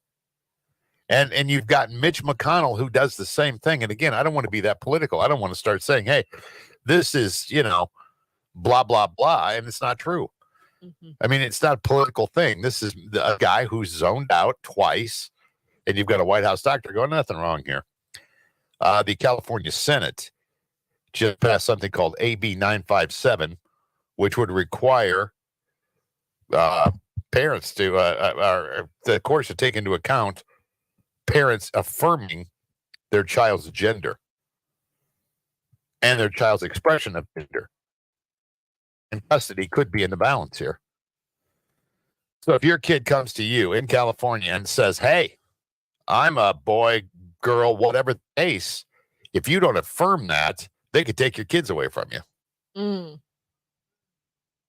That's crazy. This is a governor's signature away from becoming law. That's insanity. That's California. That's Gavin Newsom, by the way. Now, he's as politically expedient as anybody I know. He's so slick. Again, so non-substantive at all. I can't believe he would sign something like this, but we'll keep an eye on this one for you. The Liberty Safe story, you been following this one? Yeah. That's wild. I'm so upset by that because we actually have had Yeah. people text in today, Scott. Then they've said, "Hey, I actually was on my way." Like he goes, "I was in my online shopping cart. I was ready to purchase one of these things. I'm glad the news came out when it did." Yeah, they gave the FBI access codes to a person who was there on January 6th, this Nathan Hughes guy of Arkansas. And Liberty Safe's now saying, well, you know, it's a if we get a search warrant, if it's from a judge, I mean, we have to turn over access codes and blah blah. I'm like, you just killed your business right there. I mean, you know who didn't do this and who won't do this? Apple. Of all companies that you think about, right? Mm. In terms of being woke or whatever, Apple is one that said, remember they wanted the encryption? A couple of guys who were really bad dudes. But Apple said, no, we don't do that. We're not giving up this information. And they didn't. Mm-hmm. I mean, are you kidding me? I'm buying a safe to protect my belongings, and I can lose my belongings. All it takes is a search warrant. What I've been telling people, if they have these things, which it sucks because people like Sean Hannity, all of Yeah. these radio syndicated hosts, they promote this stuff, and we were all duped, I'm sure. But I've been telling people, get a mechanical lock on it. I know it sucks. You already bought it. Just get a mechanical lock on it as well. So I don't know. They were under no legal obligation to comply with that search warrant. There was a search warrant for the property, but it didn't extend to that safe specifically. It was a request. Yeah. So Liberty Safe did not have any legal obligation to give over that access code. They did it, and they didn't even try to advocate for their customer at all. Nathan Hughes. And he's just a regular guy. He was just there. That's the like he didn't insult anybody. He was just there. And then they raided him. And if you watch the raid, it's so sad because his wife, who just had a miscarriage, she's being held at gunpoint. He's being held at gunpoint. I know. It's like, gosh, I know people who went there and protested, and they were peaceful and they just attended. I mean, they weren't even there for when they were like gone when all of the hell broke loose. But he's just a regular dude. Yeah, who just happened to be there. That's it. They tossed his house. It was unbelievable. Also, tonight, the start of the NFL football season, Kat. Whoop, whoop, whoop. No, I don't watch NFL. Detroit Lions. I know you watch some. I know you do. I do college football now. Majority of people across this country, be it husband or wife, there are many who will disappear now until the spring before you'll ever see them again. Yeah. So Chiefs, Lions tonight, football season starts. Talk to you later, Kat. Have a good day. Talk to you later, Scott Robbins. Scott Robbins, Scott's Takes. He'll be back on Cities 92.9 at 8 p.m. tonight for Markley, Van Camp, and Robbins.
Liberty Safe. They are advertising themselves and have always advertised themselves as America's #1 heavy-duty home and gun safe manufacturer. Now, they claim that they have more than 2 million homeowners, quote, have found peace of mind by storing their valuables and weapons in a Liberty Safe in their home. So they say that, oh, all these homeowners, they have found peace by using our gun safes. They tout their 98% customer satisfaction rating. So, yet when it comes to giving access to that safe to law enforcement, Liberty Safe is right on board. Okay, so customers will find that in the event that they're served with some sort of search warrant for their home, Liberty Safe will aid law enforcement in getting that safe open. This also means that they have access to the codes that open their customer safes, which I didn't know. So that's kind of disturbing that they have access to those codes that you put on your safe. So on August 30th, they complied with a request. This is the key thing. It's a request. It's not a legal obligation from the FBI to open this Arkansas safe of Nathan Hughes, who was served a search warrant in connection with his alleged attendance at the January 6th protest. So he was just in attendance. He was arrested with like 1,000 people have been arrested in connection to this protest. The DOJ has promised that they're going to arrest 1,000 more. They are being the DOJ is being weaponized against the people who were there. I know people who were there. They're just average people. They are not criminals. They didn't assault anybody. They were just there protesting their government. And the account of the FBI raid on Hughes' home was actually shared by the Hodge twins. The Hodge twins are conservative commentators. They said, quote, last week, a friend of ours was raided by the feds over J6. His name's Nathan Hughes. So Nate was raided by the FBI and arrested at gunpoint. And his girlfriend, who had a miscarriage, was held at gunpoint and put in handcuffs. The FBI turned off all of his security cameras, unplugged his internet, and flipped his house upside down in the search. The feds called the manufacturer Liberty Safe, and they got the passcode.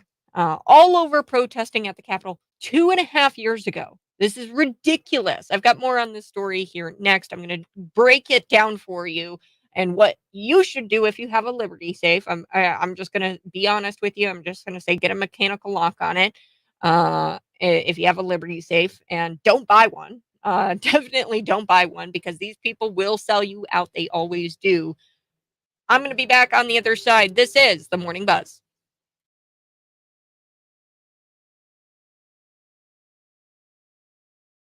They will always sell you out. It doesn't matter.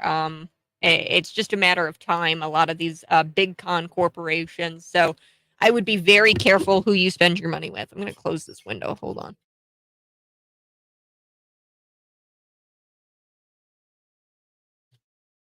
Okay, I opened up that window and it's like getting loud out there.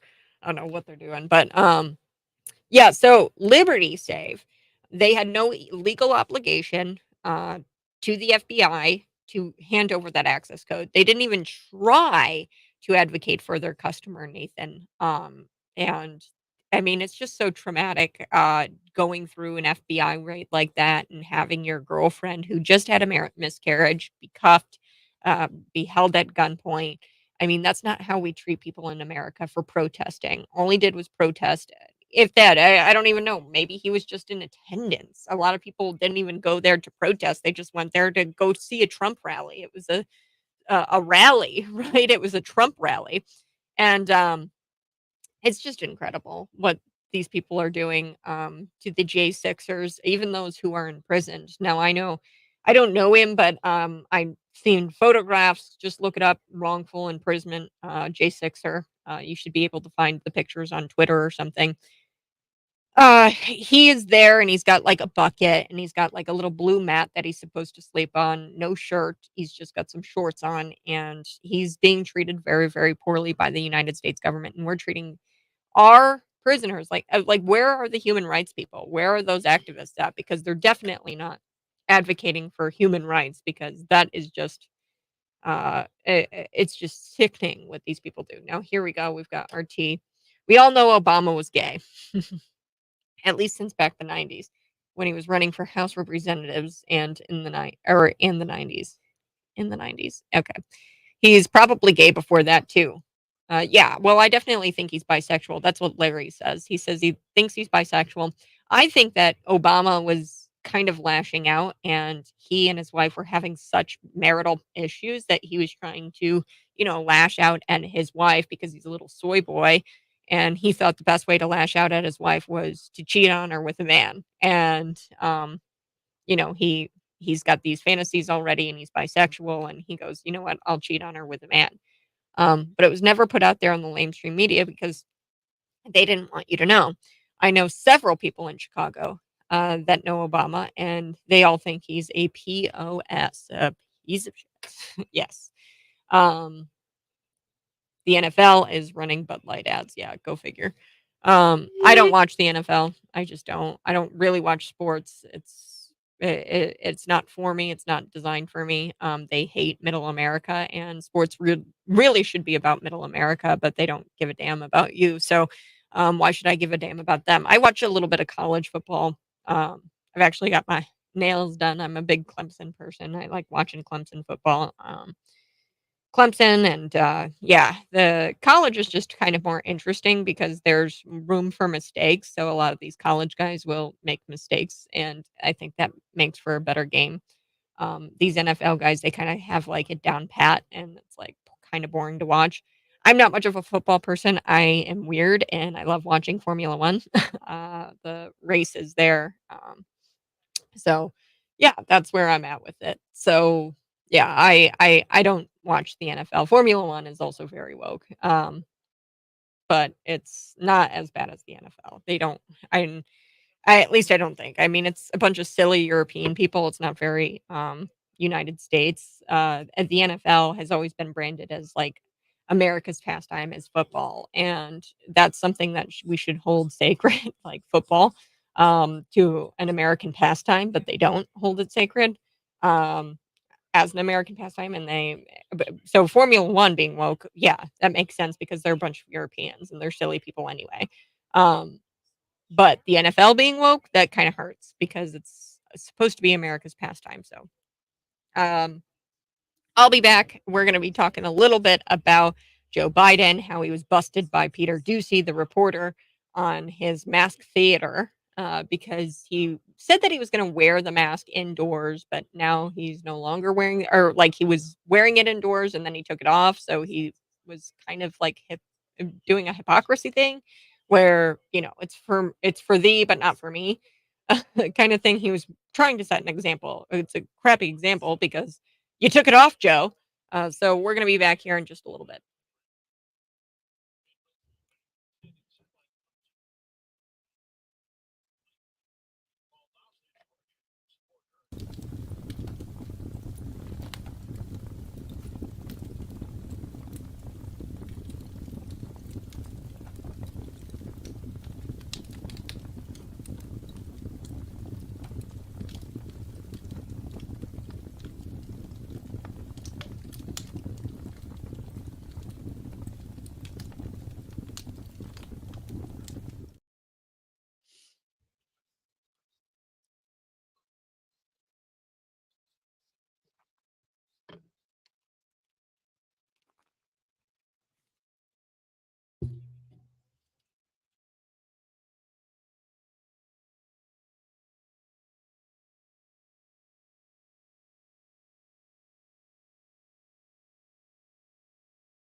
I've always thought it was incredible. The media will obsess over Trump's second cousin's daughter, once removed roommate, right? Like like it's insane. They obsess over his second cousin's daughter's once removed roommate, etc. Right? But the average American can't even tell you basic facts about Barack Obama, who was president for 2 times as long because there is no curiosity about his past. Okay, so they will dig up whatever it takes on Donald Trump about his, second cousin's dogs, girlfriends, blah, blah, blah, right? Whatever it is. And they will dig that up and they will blast it out there and connect Trump to it somehow. But they refuse to even question Barack Obama's past. And I'm going to get to that here. And I think it's incredible because Democrats, they're like, Barack Obama gay? No. I don't want to hear about that. I don't want to hear about Barack Obama being gay. You would think that the Democrats would be all for this because it's like LGBTQ. I mean, was he the first gay president? Are they going to come out and say, "Oh, he's the first like bisexual president"? That would be like huge, right? For their virtue signaling LGBTQism, right? Where they, oh, if I'm gay, I've got to let the world know and I've got a virtue signal about it. And wear it as like a fur coat, a Gucci bag, right? I got to wear my sexuality as if it's like a fur coat. You would think that the left would be all about that. No. When it comes to Barack Obama being gay now, they're like, no, I don't want to hear about it. I don't want to hear about it. I don't even want to look at it. And then all of a sudden, when they start talking about, teaching children as young as 5 about gay sex, then they're like, yes, give me more of that. Yeah, let me hear more of that. I would love to teach your 5-year-old about gay sex. Yes.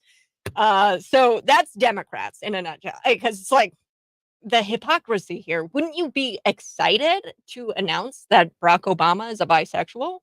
I thought that was like, oh yeah, stand in solidarity with the LGBTQ community. I don't know. We are going to get to the Larry Sinclair video because I watched the entire thing last night. And he said that he had some sort of drug-fueled sex with Barack Obama. I, being as young as I am, full disclosure, I'm 24 years old, right? I didn't know that this was a thing. I was very young, obviously 7 years old when Barack Obama was president. And being that this was censored, being that he was dismissed as a crackpot, being that the media never covered this, I have never heard of Larry Sinclair. I'm going to be honest with you. I've just never heard of him before. Apparently, this is a story that has been going on for a long time. People know about it. People know that Barack Obama had sexual fantasies about men. People know that and have speculated that he's been gay for quite some time. Now, I've known that, there's this whole thing about Michelle Obama not being really a woman because of her large stature and because of her back muscles and the fact that you can't find a picture of her pregnant. I know that that's been like a rumor or a conspiracy theory for quite some time, but never did I know that there was actual credible accusations about Barack Obama being gay out there already. I thought this was a new interview. It's not. Larry Sinclair also did an interview with Dinesh D'Souza, I think back in 2016.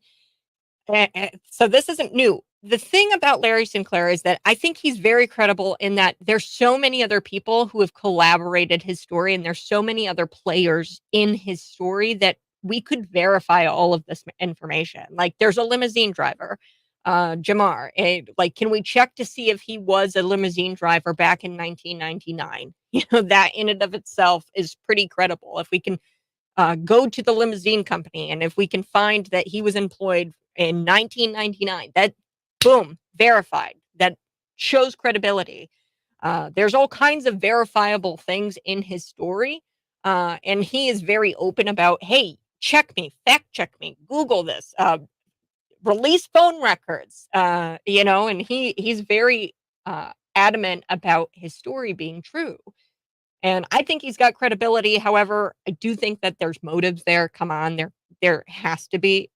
You don't just reach out to a presidential campaign with this information that that Barack Obama was doing coke in the back of a limousine without, hoping that they pay you some sort of hush money or something. But the Barack Obama campaign probably was way too smart for that. And they were like, oh no, if we pay him hush money, then it's going to be traced back to us. We're not going to pay him anything.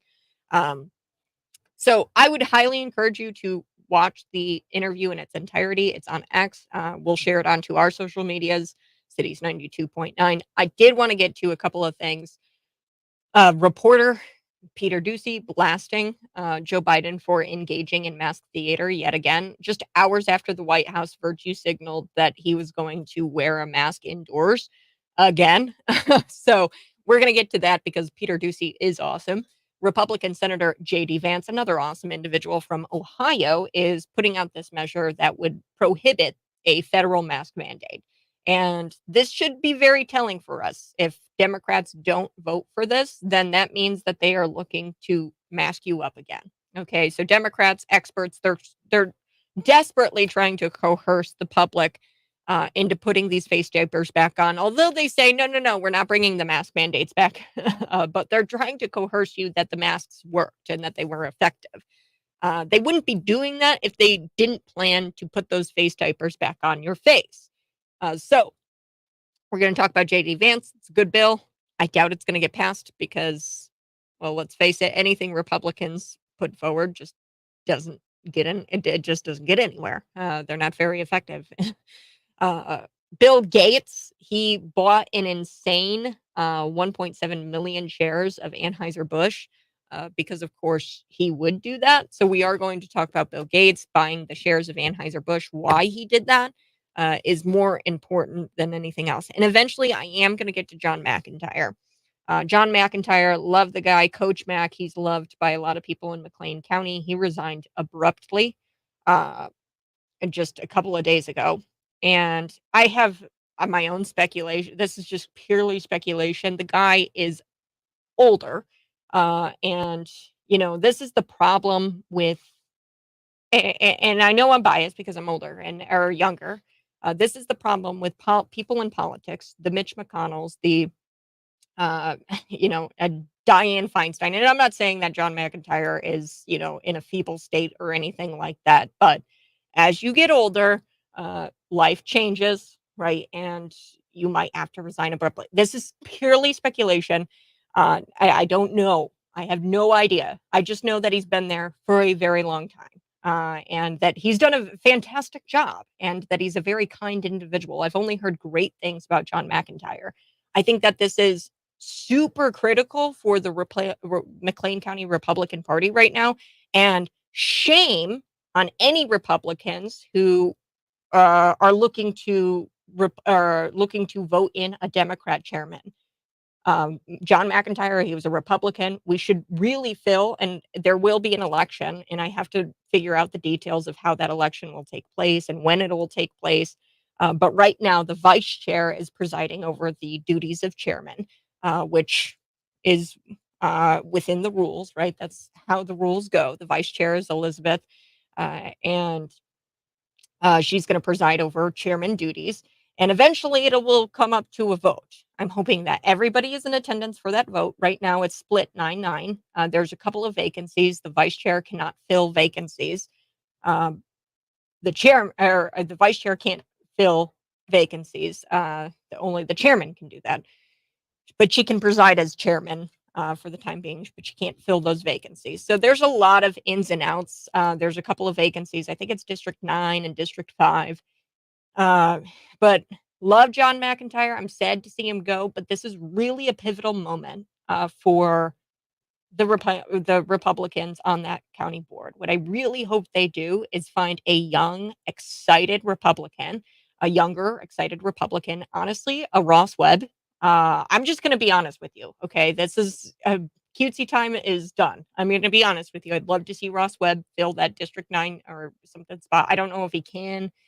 Because he might live in District 10. I think he might have to live in the district. I'm not too sure, but I'd love to see that filled with maybe someone like a Ross Webb, somebody who's a bit younger.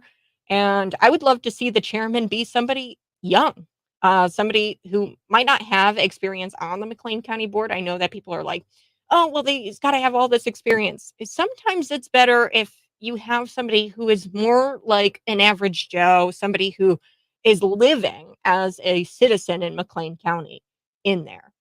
If you're living as a politician and if you're on the county board and you have all these years of experience, I'm sorry, it's just not a selling point for me. This years of experience thing is just not a selling point for me at all. I really want to see some young blood. on the county board, and I would love to see a younger Republican chairman on the county board. Not to dismiss anything that John McIntyre has done, not to dismiss, I'm not trying to, disrespect elders. I appreciate the experience that some of our county board members have. And I hope that they would be able to, encourage a younger county board member. But yeah, I'll get into more details about what that looks like in the 8 o'clock hour here. I just wanted to, come out and say that, awesome survey. Thank John McIntyre for his service as a representative here in McLean County. He's been a chairman for quite some time, has served on the county board for several years. I'm not shocked. People were shocked that he resigned abruptly. I was not. When you serve in that capacity for quite some time as a representative, you know, an election is hard. Campaigns are hard, and it's not shocking that somebody might not want to run again or continue service. And I'm happy that he bowed out, and is willing to, resign. I have no idea why he resigned. That has not been made public. I'm just saying, I think it's exciting. It's awesome that he served the people of McLean County, but it's exciting, new territory, and I hope that the Republican Party does right. Right. Now, let's get into it.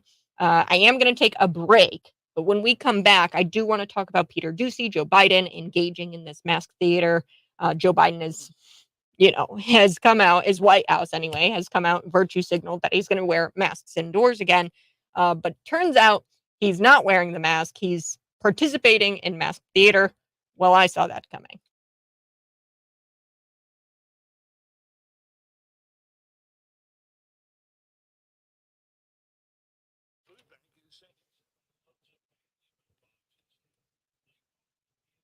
Yeah, you have to really find somebody like a unicorn, honestly. But I would hope that they find somebody a bit younger. I'm not saying like 20s. I'm saying somebody like 30s.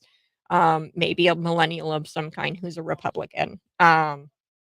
Somebody who has this young energy to excite the county board, because we are in a split 10-10. It's no longer 10-10 because we have those two vacancies. But I would love to see um,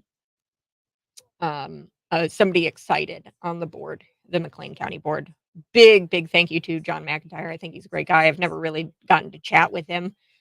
He's not much of a media spotlight person, I don't think.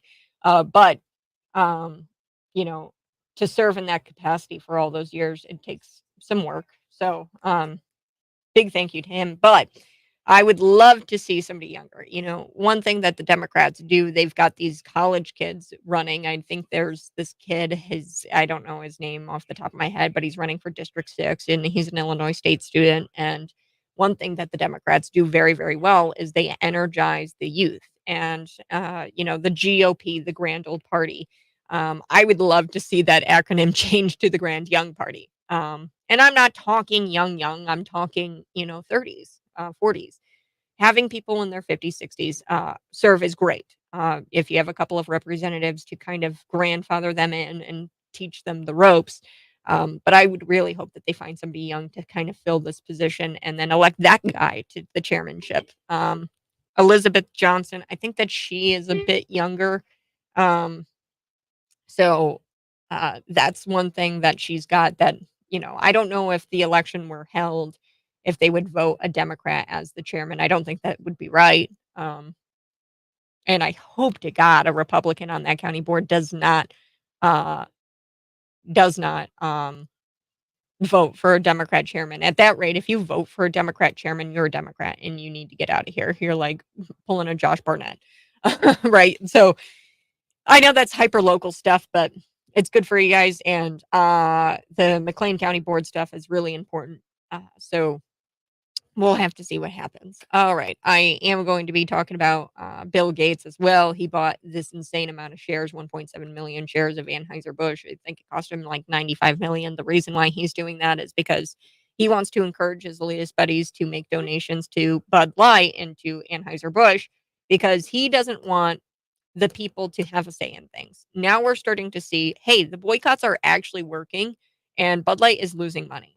And Bill Gates doesn't want that out of the bag, that cat out of the bag. He wants the elitists to control everything. And that is so important to him that he was willing to make a $95 million donation and set that money on fire. Like that's what Bill Gates did.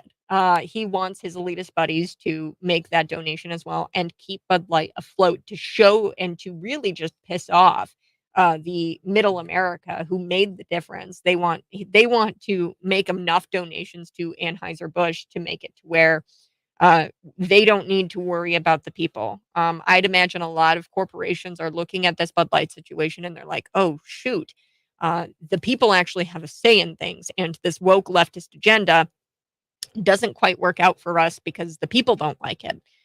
So we're going to not bend the knee to these ESG scores. We're not going to bend the knee to the left woke agenda because it's not going to be making us money. Because at the end of the day, these people want to make money. And if we get the corporations to side with us again, that would be big, big yikes for people like Bill Gates and his globalist buddies.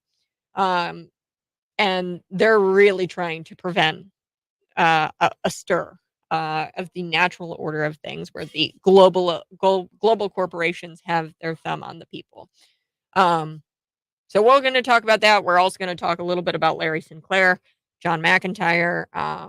I hope that they find somebody young, somebody vibrant to fill that seat.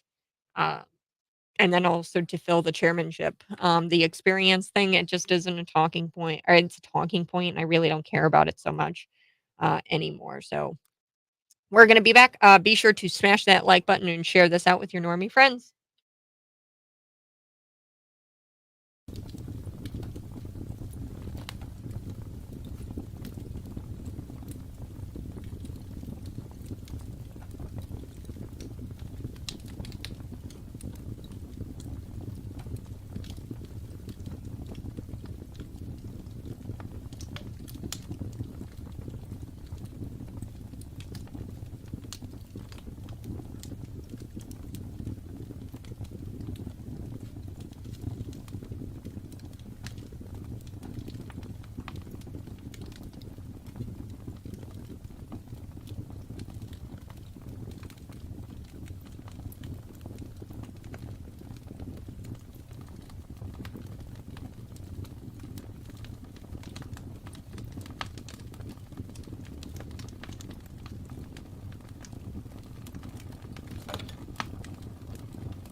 RT is engaging on the comment section, in the comment section, YouTube, Facebook, Twitter, and Rumble. I'm live in studio. You guys can see me. I can interact with you. This is the Morning Buzz. We will get to Joe Biden and him being a hypocrite and not wearing his mask indoors, despite the White House virtue signaling and saying that Joe's going to wear the mask inside now because there's a strike in COVID, blah, blah, blah.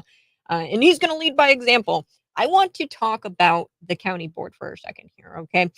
RT, he says, we need someone with good common sense. Unfortunately, that's not very common anymore, especially with the younger crowd. I'm looking for a 30, 40-year-old millennial. I know that's not like super young. When I say a young person, 30, 40, I'll settle for that. Anybody a little bit younger than, John McIntyre, which I'm not trying to rip on him at all for his age. He's an older gentleman and he's a kind guy.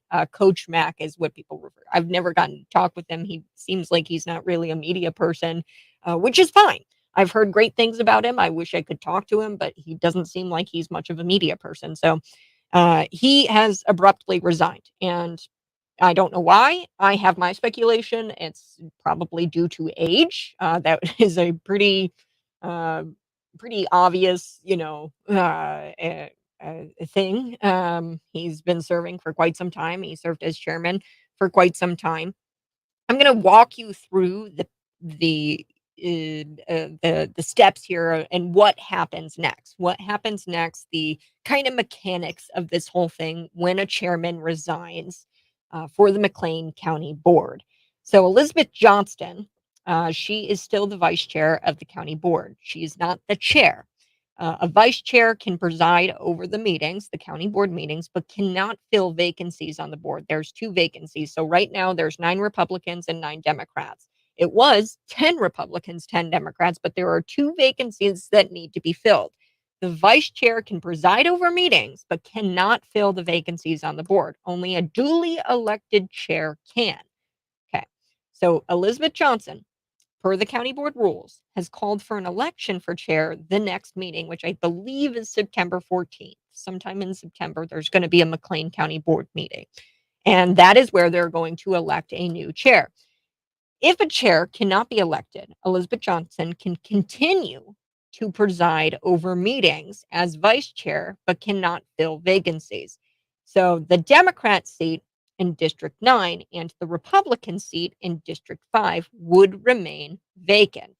If no chair is elected in September, then Elizabeth Johnson could call for a vote for the chair each monthly meeting thereafter. And if a member misses, then that's when a Democrat could become a chairman. Okay, so Elizabeth Johnson, she's a Democrat. If she's going to play politics smart, and it's a 9-9 split. So if they, in September, when they have this meeting to elect a chair, if they can't come to an agreement on a chair, she can continue to preside over the meetings and every meeting call for an election for a chair.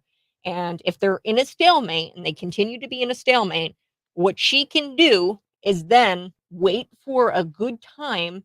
Say George Wentz, say Jeffrey or one of the Republicans is gone.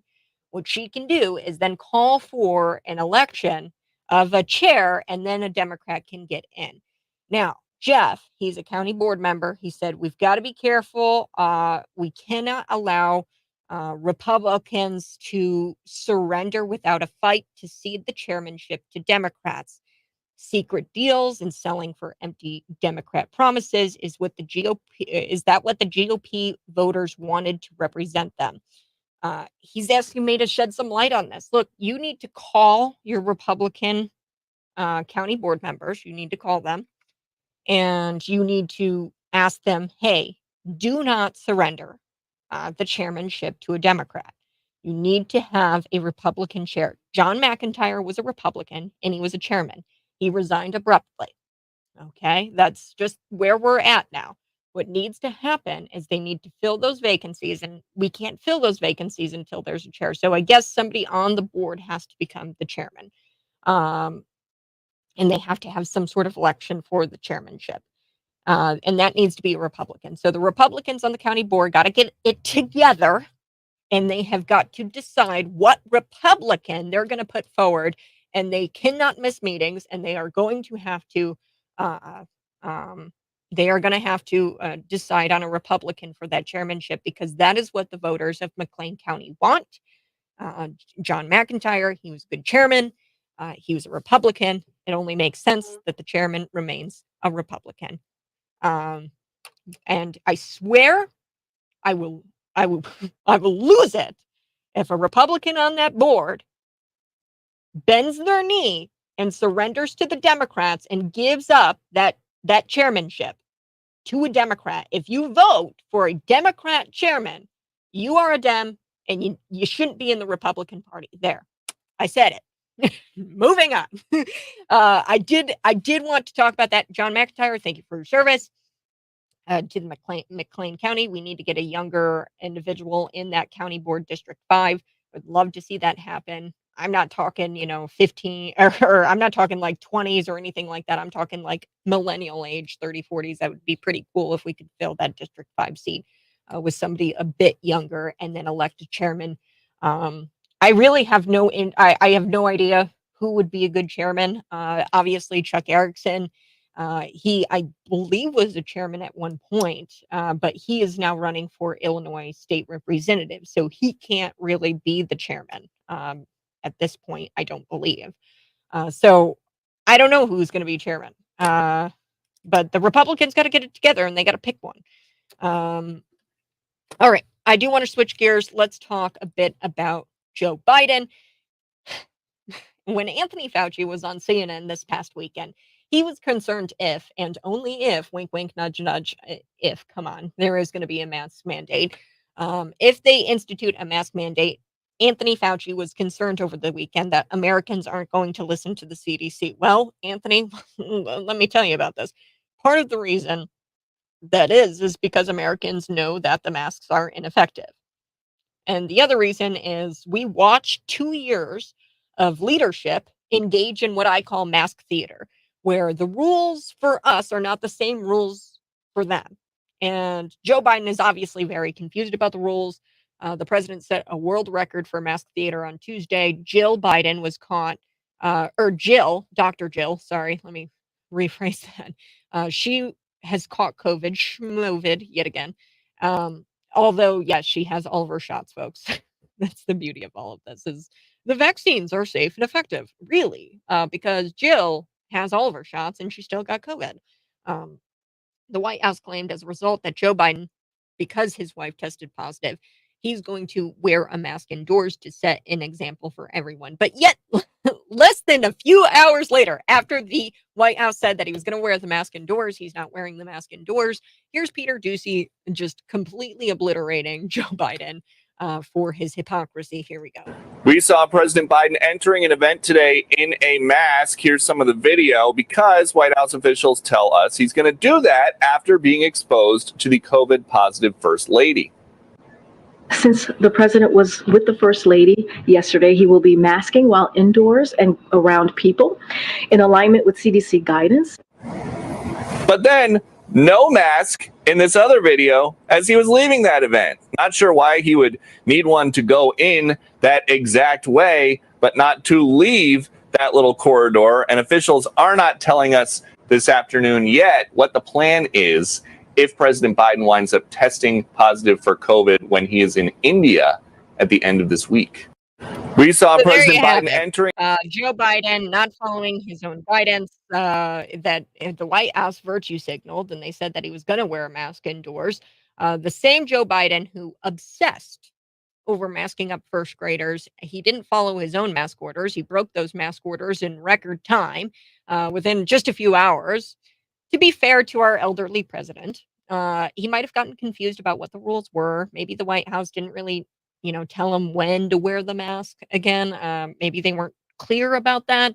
Maybe he didn't have his notes in front of him when he should wear the mask, or maybe he was too focused on listening to the White House staff direct him off stage and, telling him not to walk off the stage before the Medal of Honor ceremony was over. Something else he also screwed up. But folks, universal mask mandates, they are booty cheeks.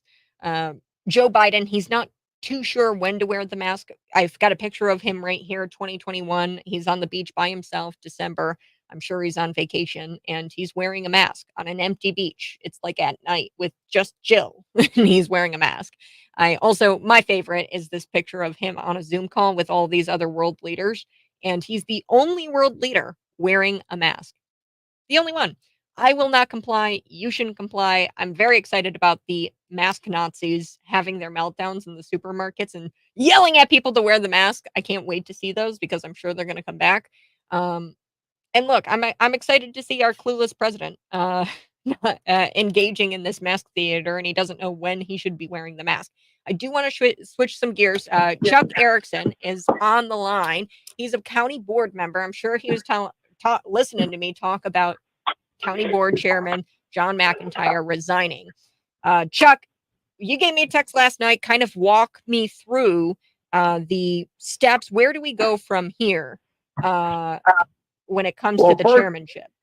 Yeah, first I got to take off my mask. I'm sitting here in my house by myself, and I don't want anybody to get infected. So, it could come through the shower drain.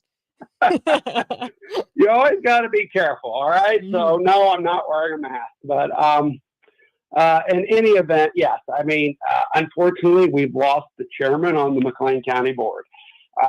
Not because, and I say lost, I mean, I should say he resigned.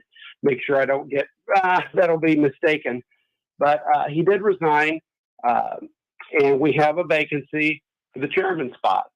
The rules of the county board require that that seat be put up for election within 45 days. And the seat will be up for election in the month of September.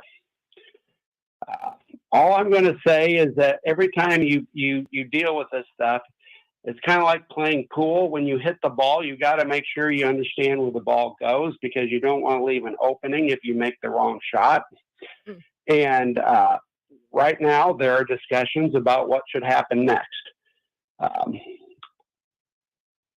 So, Chuck, let me ask you this. The Republicans on the county board, the chairman, if you guys put up somebody for election, so there's supposed to be an election, is it September 14th, right? The next meeting? Yes. So there's going to be an election. Do you guys, as Republicans on the board, do you guys get to nominate somebody? How does that nomination process go? Does it have to be somebody who currently sits on the county board? Yes, we have to submit. We can submit somebody into nomination. I do believe it has to be a current county board member, because I don't know how an unelected person can be put on the county board, but that's a rule I'd have to check. But it wouldn't make any difference. Trying to nominate someone that's not on the county board probably wouldn't work. I don't think the votes would be there for that. But right now, I mean, yeah, in the September 14th meeting, if you're a Republican and if you care about this issue, you need to contact your county board member. I mean, now's the time. I mean, it's not that I dislike Elizabeth Johnston, but you know what? In all fairness, the Democrats last December voted to put a Republican in charge of the county board. I mean, seems to me that's what we ought to do now. Put another Republican in charge. Elizabeth Johnston can stay as the vice chair, and we go forward. The Democrats were all for that last December. Yeah. Well, and here's my question is, do you think a Republican on the county board would go as far as to vote for vote for a Democrat chairman? I just don't foresee that being like, why? If I'm a Republican sitting on the board, I put myself in their shoes. Right? I'm a Republican. Why would I vote for a Democrat? You don't vote for Democrats if you're a Republican in a normal election, like for representation. Why would you vote for a Democrat as a Republican in this situation? I don't see the benefit there. Well, all I can tell you is this, and I know the Democrats are listening. We have as much right to talk about this issue as you are doing presently. Okay, because what's going to happen when this is all said and done is that some Democrat on the county board is going to send a FOIA request to all Republicans asking them what we talked about.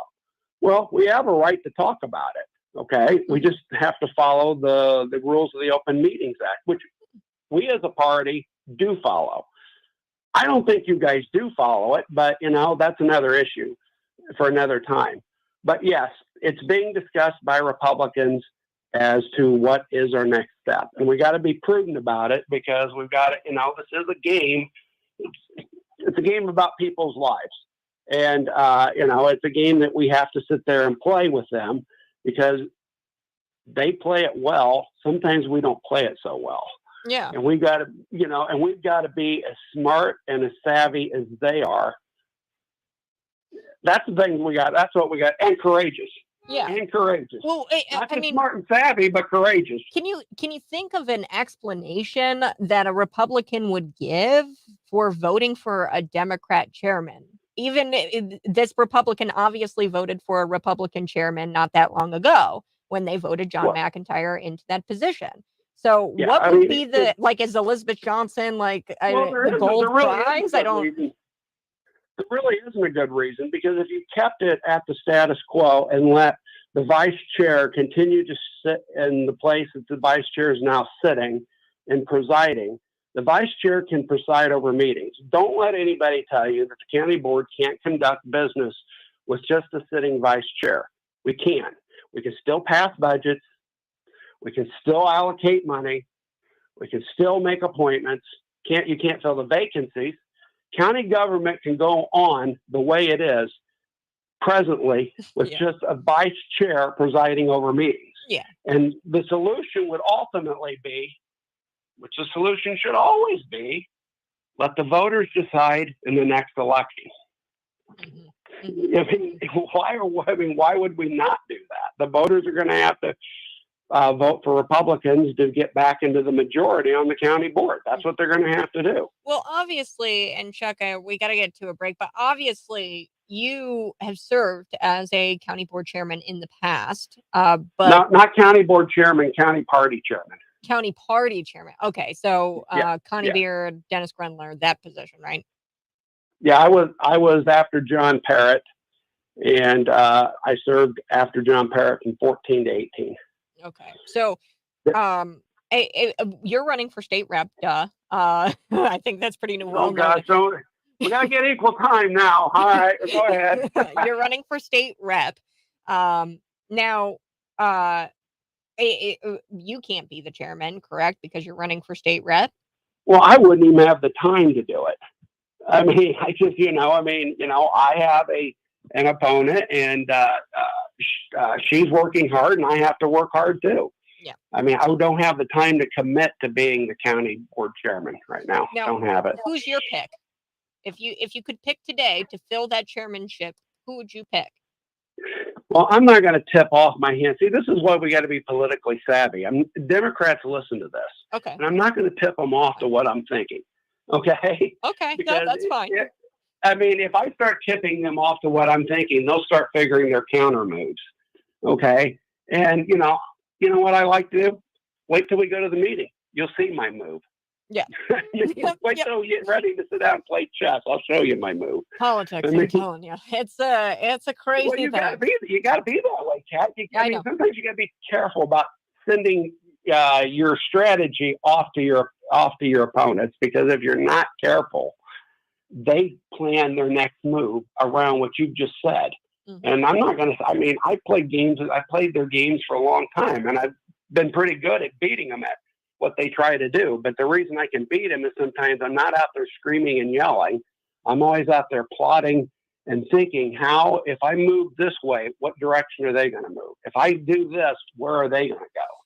Yeah. And so I'm always trying to stay a step ahead of them. The key thing, and for you, the listener, the key thing for you to remember is that county board business can continue without a chairman, because I'd imagine that's the narrative that they're going to try to spin, is that we can't do meetings without a chairman. We have to do this. And then they're going to try to bully Republicans into voting for just anybody because they can't preside or they can't continue meetings or do business without a chairman, which just isn't true, because the vice chair can preside over those meetings. She just can't fill those vacancies. Now, let me ask you, Chuck Erickson, is there a danger to not filling those vacancies? Because that is, I'd imagine, a narrative that they will try to spin, is that there's, a danger to not having these two positions. Well, they're gonna probably contend that not filling these vacancies is leaving people unrepresented. Okay. Well, the counter to that is that each district has 2 representatives,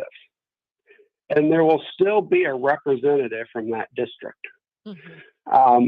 It's not going to change the balance of the board.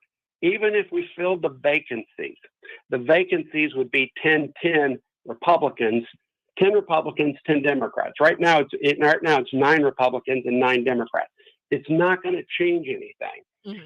It's not and I really don't think that people are their concern is going to be whether that vacancy is filled. It's going to be who's in charge. Who's running the county board? That's going to be their major concern. But the other issue to make sure that we're focused on here is that if a Democrat is in charge of making Republican appointments to the county board to fill a vacancy, say in District 5, John McIntyre's seat, we're not going to do Josh Barnett all over again. Okay? And that's what we're going to get. I'm just telling you. Yeah. We're going to get the biggest rhino Republican they can come up with. And that's what we're going to be stuck with. Okay. Yeah. And, we're not going to tolerate that. Yeah. Okay. Yeah. The And then all of a voters- sudden the Republican you put in there, he like the next day, he's like, oh, actually, guys, I'm just a Democrat. Like, what? No, that's not cool.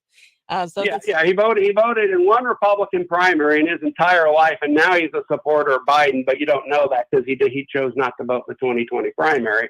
And so they're gonna go stealth on it. They're gonna find their underground Republican, that Republican who voted as a Republican in one primary, claim he's the Republican, and then vote on it. I mean, because you got to remember, if a chair is in place and it's Elizabeth Johnston, she can sit there and tell you till the cows come home that she's going to appoint a solid Republican in that seat to fill John McIntyre's seat. But she won't do that. We know she won't do that because the people in her party won't allow her to do that. Mm-hmm. We know she won't do it. And so that's the thing that's like, well, wait a second, there's going to be vacancies. But yeah, they're going to fill the District 9 vacancy with a Democrat, and they're going to fill the District 5 vacancy with a Rhino. Mm-hmm. Where do we end up with that? We're really going to be then at an 11-9 board. Yep. It'll be 10-10 in numbers, 10 Republicans, 10 Democrats, but really you've got Josh Barnett, who's working with who's a Republican, but actually caucuses with the Democrats. Yep. Does that make sense what I'm saying? I don't know if I'm making sense here, yep, but I mean, you are. We can't let that happen either. Yeah. So we're not going to allow that to happen either. You're not going to sit there and go give us some Rhino and then tell us we have to suck it up and take it. Yep. Well, Chuck, I've got to take a break, but thanks so much for joining me here on The Buzz. I so do appreciate it and filling us in. And real quick before you go, I did want to ask, do you know why John McIntyre, everybody says he's retiring abruptly. I said that it's, speculation. He is I don't know how old he is, but that's all I really know about John McIntyre is that he's I don't know. You'd really have to ask John because I've not spoken to John since he retired. But if I were speculating, I would probably suggest that his family finally said to him, John, it's time to spend time with your family and rest. Yeah. Yeah. It's just time to spend time with your family and rest. And sometimes when you're in public service, you give so much to it. And then when you get older, you're not as healthy as you used to be. And, at some point you just need to say, hey, I've done it. I've done my service. I've served my county. I've served my county well. Now it's time to just take a rest and spend time with my family. Yeah.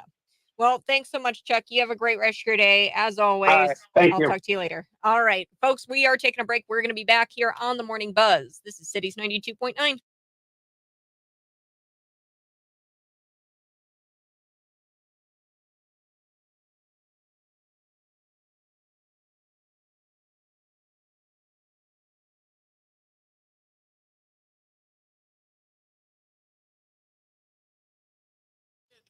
Lots of interesting things that Chuck Erickson said there. So be sure to listen to that interview in its entirety. Go back to this video. And wow. Yeah, I really hope that the Republicans get it together and they do what's best for the people. And I find it very hard to believe that the people of McLean County would want a Democrat chair, considering that we had a Republican chair and that chair was duly elected. Yes, he retired abruptly, but things happen. And now we're at this place where we've got Elizabeth Johnson. She can preside over these meetings as usual. They can still conduct business. And she can preside over those meetings. She just can't fill the vacancies. Now, don't fall for the Democrat trap when they sit there and they say, oh, well, the people of District 5, the people of District 9, they don't have they don't have representation. That's not true. As Chuck Erickson said, that there is another representative for those districts. Yes, we do want to fill those vacancies, and I understand that, but things can go on as normal. We always want to leave it up to the voters. There is an election coming up, 2024. I'm sure somebody's going to run for both District 5 and District 9. I wouldn't even mind saying, hey, less government, 9-9, right? If those, let's just wait. Let's just wait for those vacancies to be filled by the people. It's always better if those people are elected. to those boards or to the board. So I would say leave it up to the people. Don't even fill the vacancies really. And she can just preside as a vice chair and conduct meetings as usual. And these Republicans on that board, Bill Friedrichs, George Wendt, Jeff Tompkins, Chuck Erickson. I'm missing quite a few, but these people, they need to make sure that they vote for a Republican chairman, because that is what John McIntyre was. He was a Republican, and they need to fill that with a Republican. And if they bend the knee and surrender that chairmanship, that's kind of crappy, and they shouldn't do that. You need to play politics just like the Democrats do, and you need to fill it with Republicans. So it only makes sense. We are going to be back. Let's talk a little bit about Larry Sinclair. We've also got JD Vance. He's got this measure where he is trying to prohibit the forcing of these federal mask mandates onto you, the people, for air travel, public transit, educational institutions. And these Democrats and these experts, they are desperately trying to coerce the public into putting these face diapers back on. JD Vance is trying to get ahead of it with something called the Freedom to Breathe Act. So I'm very excited to talk about that here on The Buzz. We'll be back in just a bit.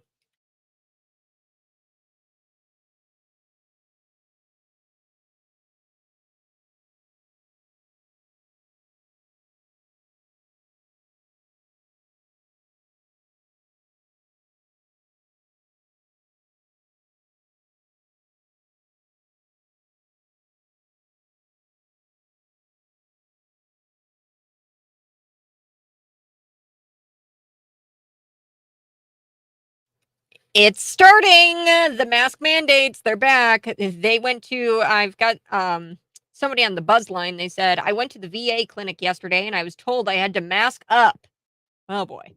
Well, JD Vance, he's trying to correct that with a measure that would prohibit the imposition of federal mask mandates. So forcing federal mask mandates on you for air travel, public transit, and educational institutions. So I don't know if that would extend to the VA clinic. I would imagine, because that's taxpayer money in public. So I would imagine that I would hope that this measure, I haven't read it in its entirety, but would extend to that government offices maybe.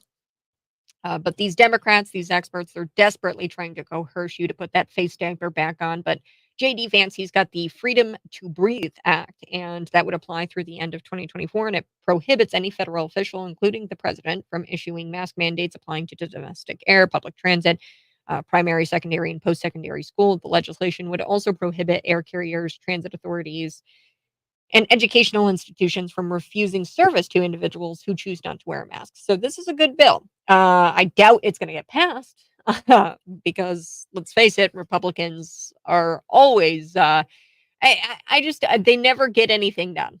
I hate to say that, but it's true. And I really hope that this gets this really what we'll see from this is that Democrats, if they don't vote for it, they are about those mask mandates. They say that they don't want to force these mask mandates on you again.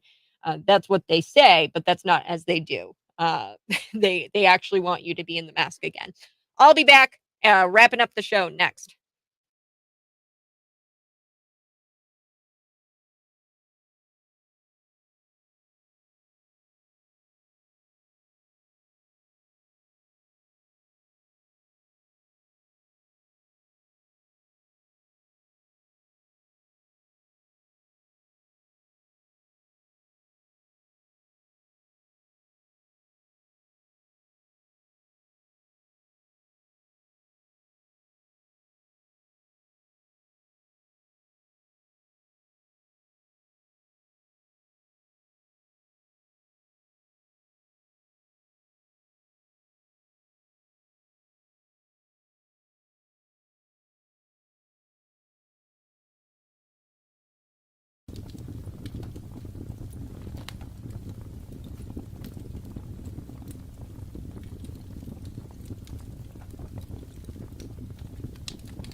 Well. The interview has dropped, and Larry Sinclair has said that, I had drug-fueled sex with Obama. I encourage you to go check out that interview, folks. I think he's pretty credible. He alleges that he had drug-fueled sex with Barack Obama. Tucker Carlson has it up on his Twitter page. The regime is decaying on every front. This is why they're lashing out. Hard power is all they have left, and using it has exposed them. They have hard power and they're using it, and now it's exposing them. You guys have a great rest of your day. Be sure to listen to Glenn back after me. Then it's Dan Bongino and Sean Hannity. Bye-bye. Love you.